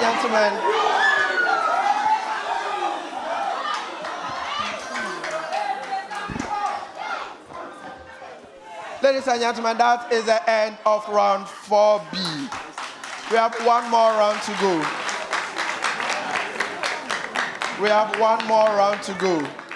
So please get ready.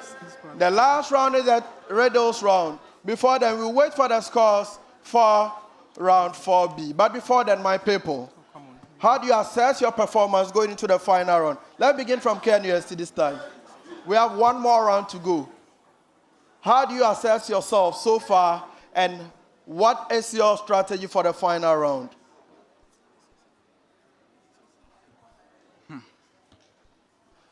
Okay, so our performance is not like we expected, but we wish to put in the effort and be aggressive in the final round. They want to be aggressive in the final round. UCC, what is your strategy for the final round? How do you assess yourself so far? Mr. Hassan, the seat is hot. The Very place hot. is also hot. Yes. So we are on heat.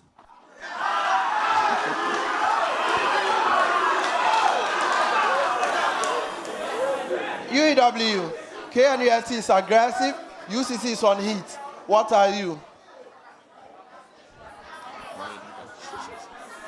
Well, we want to keep cool for now. At the end of the contest, then we'll see what was. They want to keep cool for now. Ladies and gentlemen, what are the scores for round 4B?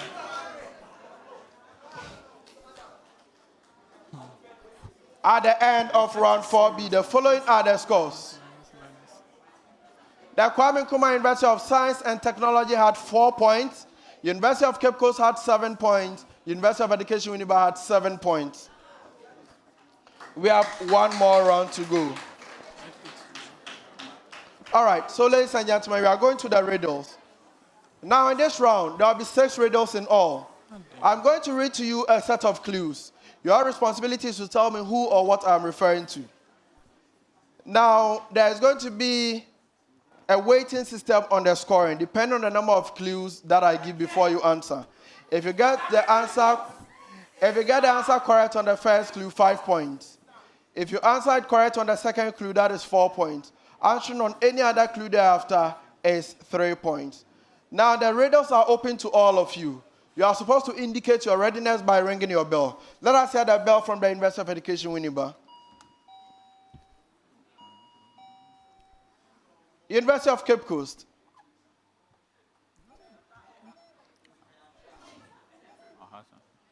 KNUST.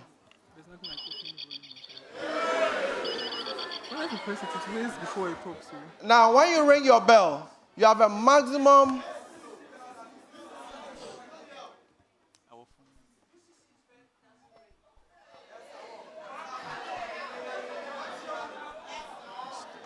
It does, but the volume is quite low. So maybe you may want to get your microphone close to it. Okay?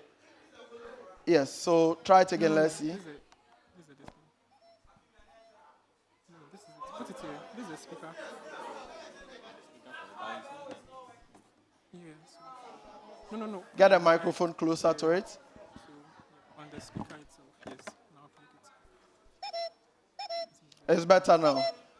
All right, so please try and get your microphones closer to the bell. Yes, so that it will help. Please, are we ready? Are we ready? KNUST, are you ready? UCC, are you ready? UEW, are you ready? All right, riddle number 1. 1. I am a phenomenon related to women in leadership. 2. I was coined in 2005 by British professors Michelle K. Ryan and Alexander Haslam of the University of Exeter in the UK. 3. In their study, Ryan and Haslam examined the performance of FTSE 100 companies before and after the appointment of new board members and found that companies that appointed women to their boards are likelier than others to have experienced consistently bad performance in the preceding 5 months. I am a hypothesized phenomenon of women being likelier than men to achieve leadership roles during periods of crisis or downturn when the risk of failure is highest. Since I emerged, my use has expanded beyond the corporate world to encompass politics and other domains. Who am I? Riddle number 2. I am one of the 3 committees created by the Institute of Chartered Accountants Ghana Act 2020 Act 1058. I am made up of 5 members, with a chairperson nominated by the Council of the Institute from among the members of the Institute and who is not engaged in the public practice of accountancy. My current chairman is Mr. Daniel Yao-Domelovo. I have a secretary who is appointed by the Council of the Institute from among the employees of the Institute. I undertake scheduled practice reviews at intervals of not more than 3 years and unscheduled practice reviews at any time that I consider appropriate. My functions include to monitor compliance with the standards, review the standard of practice of registered firms, and do anything that is incidental to fulfillment of these functions. Who am I?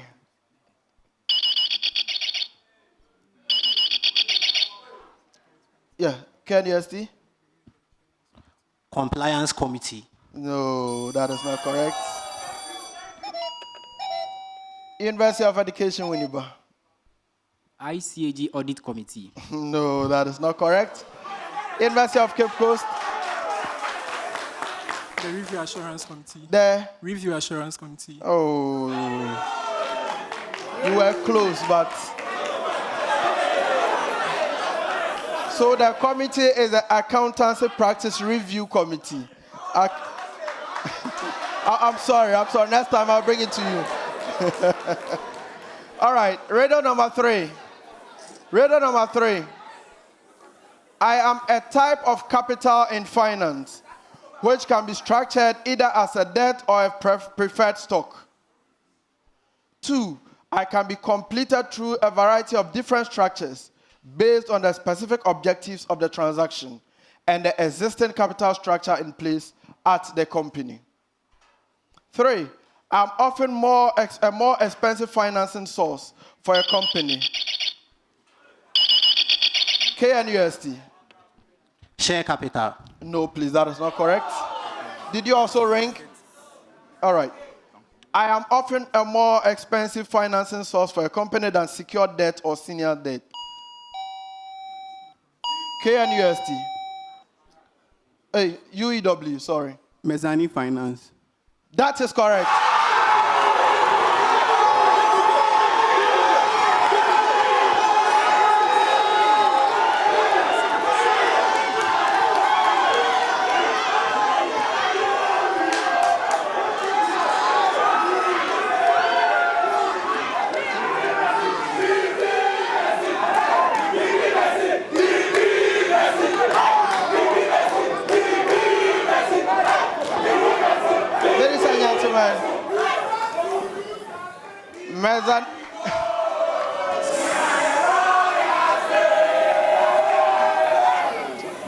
All right, so mezzanine capital, mezzanine finance is correct.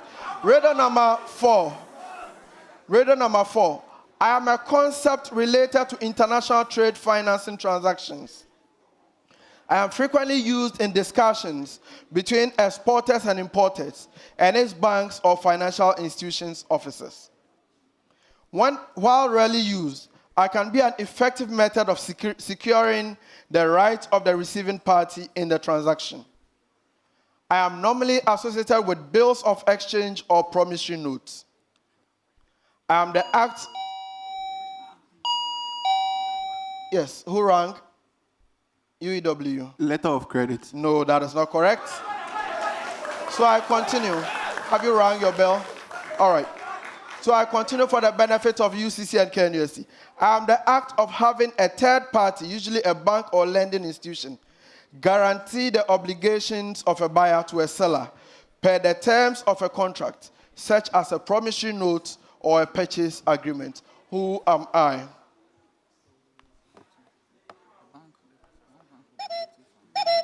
Yes. Please go on. Who rang?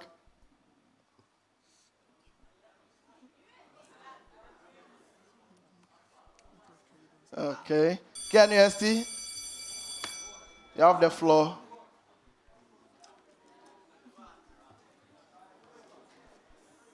All right. Can I speak? Okay. So the correct answer is avalization or pu aval. Oh, Fefi Miso. Riddle number 5. Riddle number 5. Riddle number 5, last but one. I am a common law doctrine dating back to Old English courts related to the resolution of contractual disputes. I am similar to the parole evidence rule. University of Education Winneba. The four-corner model. The four corners rule is correct.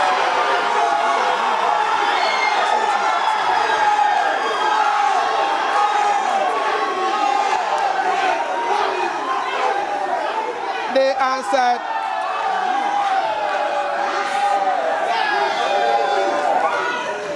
They answered on the second clue, and that is 4 points.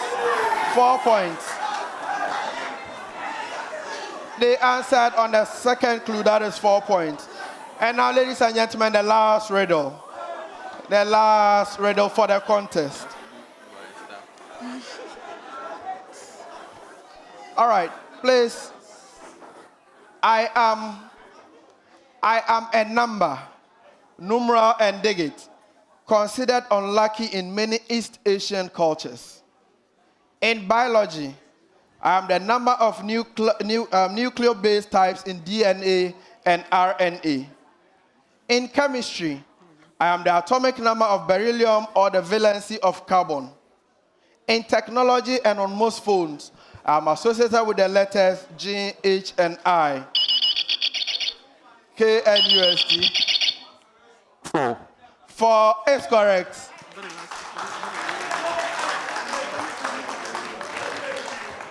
They answered on the 4th clue, and that is 3 points. Ladies and gentlemen, and that is the end of the contest.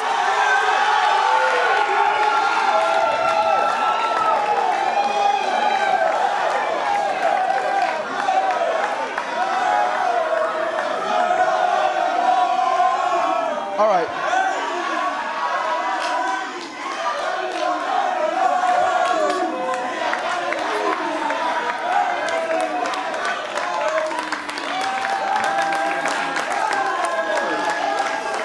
Ladies and gentlemen.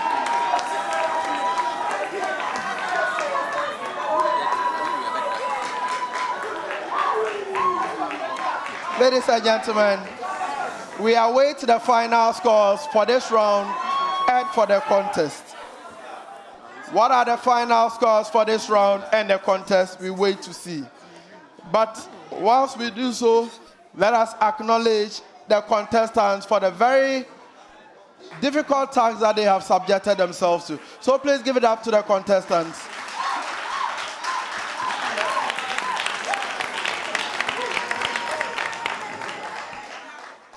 All right, so the scores for round 5. The scores for round 5.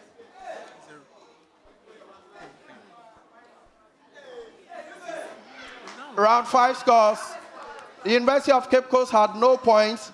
University KNUST had 3 points. UEW had 10 points. So now, ladies and gentlemen, our final scores. We are waiting for the final scores to tell who won this contest. But before the final scores, University of Cape Coast, I want to believe it has been a very tough contest. What has been your overall impressions, first of the contest and then of the competition in general? Please go on. Well, the contest has been a competitive one, starting from round 1 to round 5. But personally, we tried to come back, and this is how far our strength brought us, and God. All right. Now, KNUST, you are the defending champions. How do you assess yourselves in this contest and generally in the title defense? So defending the championship required a lot. We trained, we worked hard for this day. We came in and we did our best, but our best wasn't enough for the day. So we will come in the next time. Okay. Now, University of Education Winneba, UEW, this is your first time at the grand finale. How do you assess your journey so far from the middle zone to the national championship and your performance in the grand finale as well at your first time of asking? Thank you, sir, for the question. Once again, this is to my fellow Philomats. Sir, kindly permit me to say this. We all know that when they are showing movie, the blue man always kills the killer. But at the end of this movie, it's happened that the killer, for the first time in history, killed the blue man.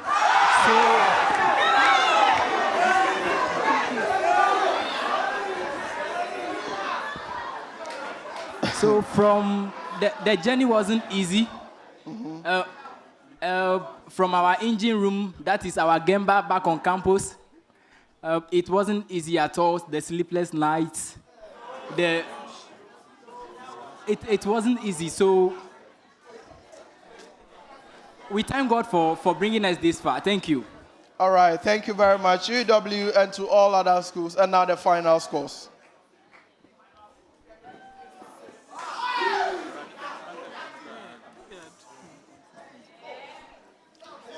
Ladies and gentlemen, at the end of the contest. All right, so before I announce the final scores. Now, at the start of the contest, I said it was going to be a tough one. 3 great institutions met to do battle, and at the end, we have a winner. Now, at the end of the contest, ladies and gentlemen, before the final scores, let me remind you that this has been the Tertiary Business Science Challenge brought to us by Graphic Business in partnership with the Institute of Chartered Accountants Ghana. Technical support is from the Chartered Institute of Management Accountants. Our proud sponsors are MTN, CompuGhana, Crab Breweries Limited, PwC Goal PLC, Glycolife, the Ghana National Association of Teachers, McVitie's, Cal Asset Management, and Petrosol. Our media partners have been TV3, Daily Graphic, Graphic Online, and Asasi Radio. At the end of the contest, the following are the final scores. The Kwame Nkrumah University of Science and Technology from Kumasi in the Ashanti region had 49.6 points.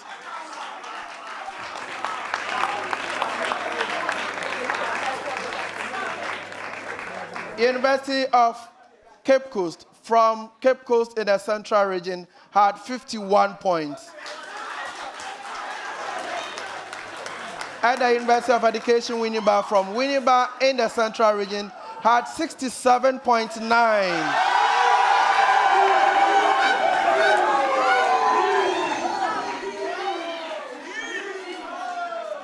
Ladies and gentlemen, now by the powers in me vested as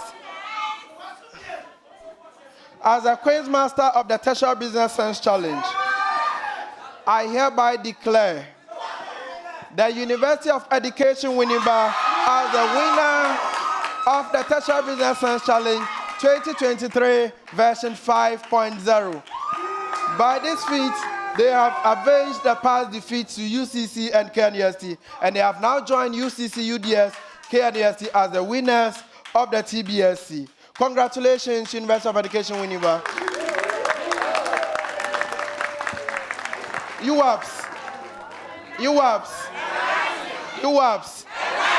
UAPS. Ladies and gentlemen, I thank you very much for making time to be part of the Tertiary Business Science Challenge 2023. It has been a great opportunity being your Quizmaster and having you all as part of the competition for this year. You need to watch out for TBSC 2024. Before I go, let me appreciate the team that has been here to support us. Our special guest, Dr. Ahmed Jinapo Abdullahi, the Acting Director General GTEC, the President of ICAG, Madam Sena Dake, my team of judges, Dr. Maapa Kwansa from PwC, Mr. Albert Nia Itego, Ghana Community Exchange, Mr. Michael Numo, as professional consult. My technical team members, Osman Musa from SIMA, Frederick Agropa from ICAG. And then my team from ICAG, Graphic Communications Group, and TV3. Thank you, ladies and gentlemen. My name once again is Al-Hassan Yusuf Traule. I love academic violence. I sign off. Thank you very much.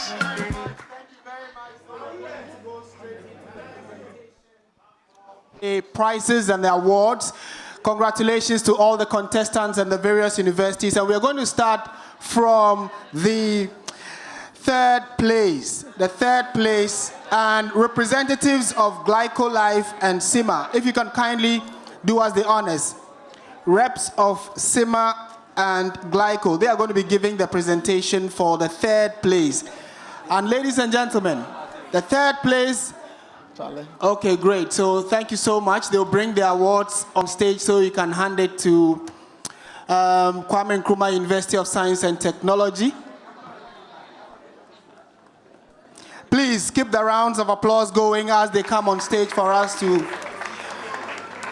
So as we await the award to be brought in, Petrosol, who has been a major sponsor of the program, will be giving coupons of fuel to all the contestants and the various schools to drive them back home to their various schools safely. If their rep is here, Petrosol, is their rep here? Yes, so kindly come up and then make the presentation as well. They are giving out fuel coupons to the contestants and their representatives. Okay. Hi, good afternoon. Congratulations to University of Education Winneba. Great. So we just want to be very snappy. We want to present some fuel coupons to the schools. So I would. So shall we invite KNUST?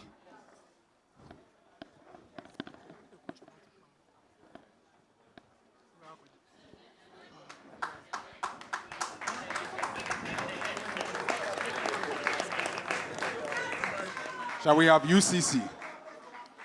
My own alma mater. Better luck next time.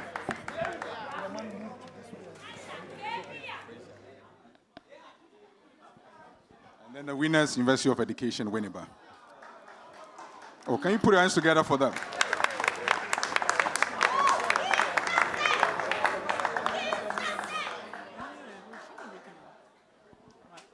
Thank you very much.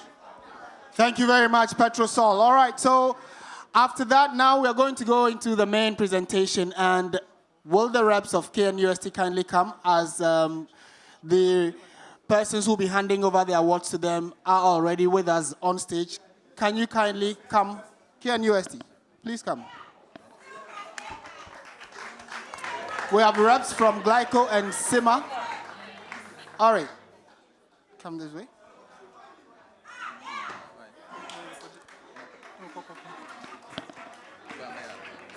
Please, a round of applause. KNUST, if you're in the house, show appreciation. Show some appreciation. All right, thank you so much. And they got away with a number of very good items from the sponsors of this wonderful program. All right, so can we have the University of Education, I beg your pardon, University of Cape Coast also come for their award? We are still streaming on the social media pages, so you can get to see.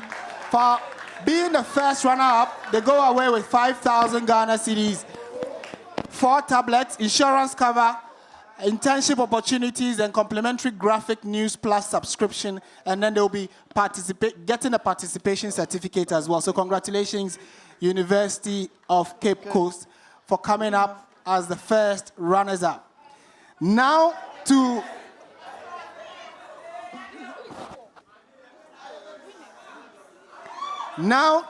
the winners.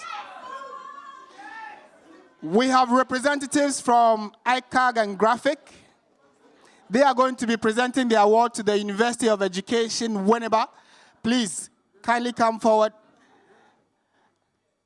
And with a round of applause, the winners for the Tertiary Business Sense Challenge 2023, the 5th edition, University of Education Winneba.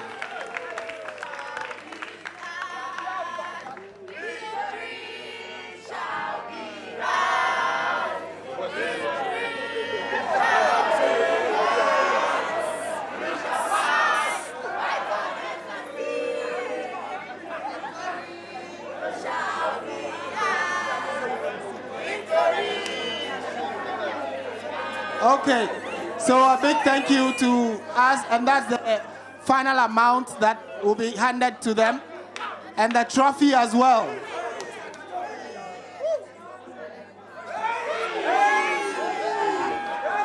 That is the coveted trophy for the Business Challenge, and a big thank you to you. Congratulations to the University of Education Winneba for chalking such a successful feat. All right, so she's going to hand the trophy to the team.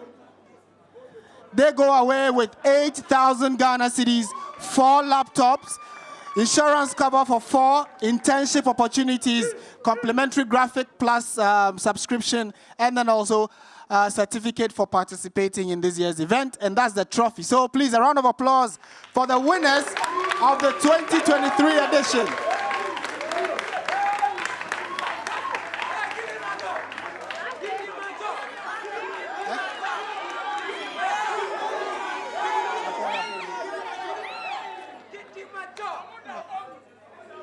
So they get a winner's medal as well being presented to them.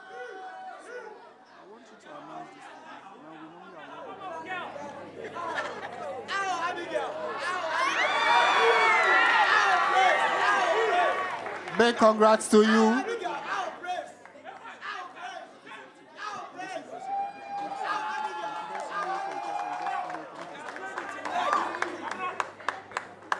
Congratulations, thank you very much. You can take your seats now. All right, and in wrapping up, In wrapping up, we also want to recognize two very crucial individuals, the best male contestant and the best female contestant. The best male contestant is James Nana Ofori of UEW.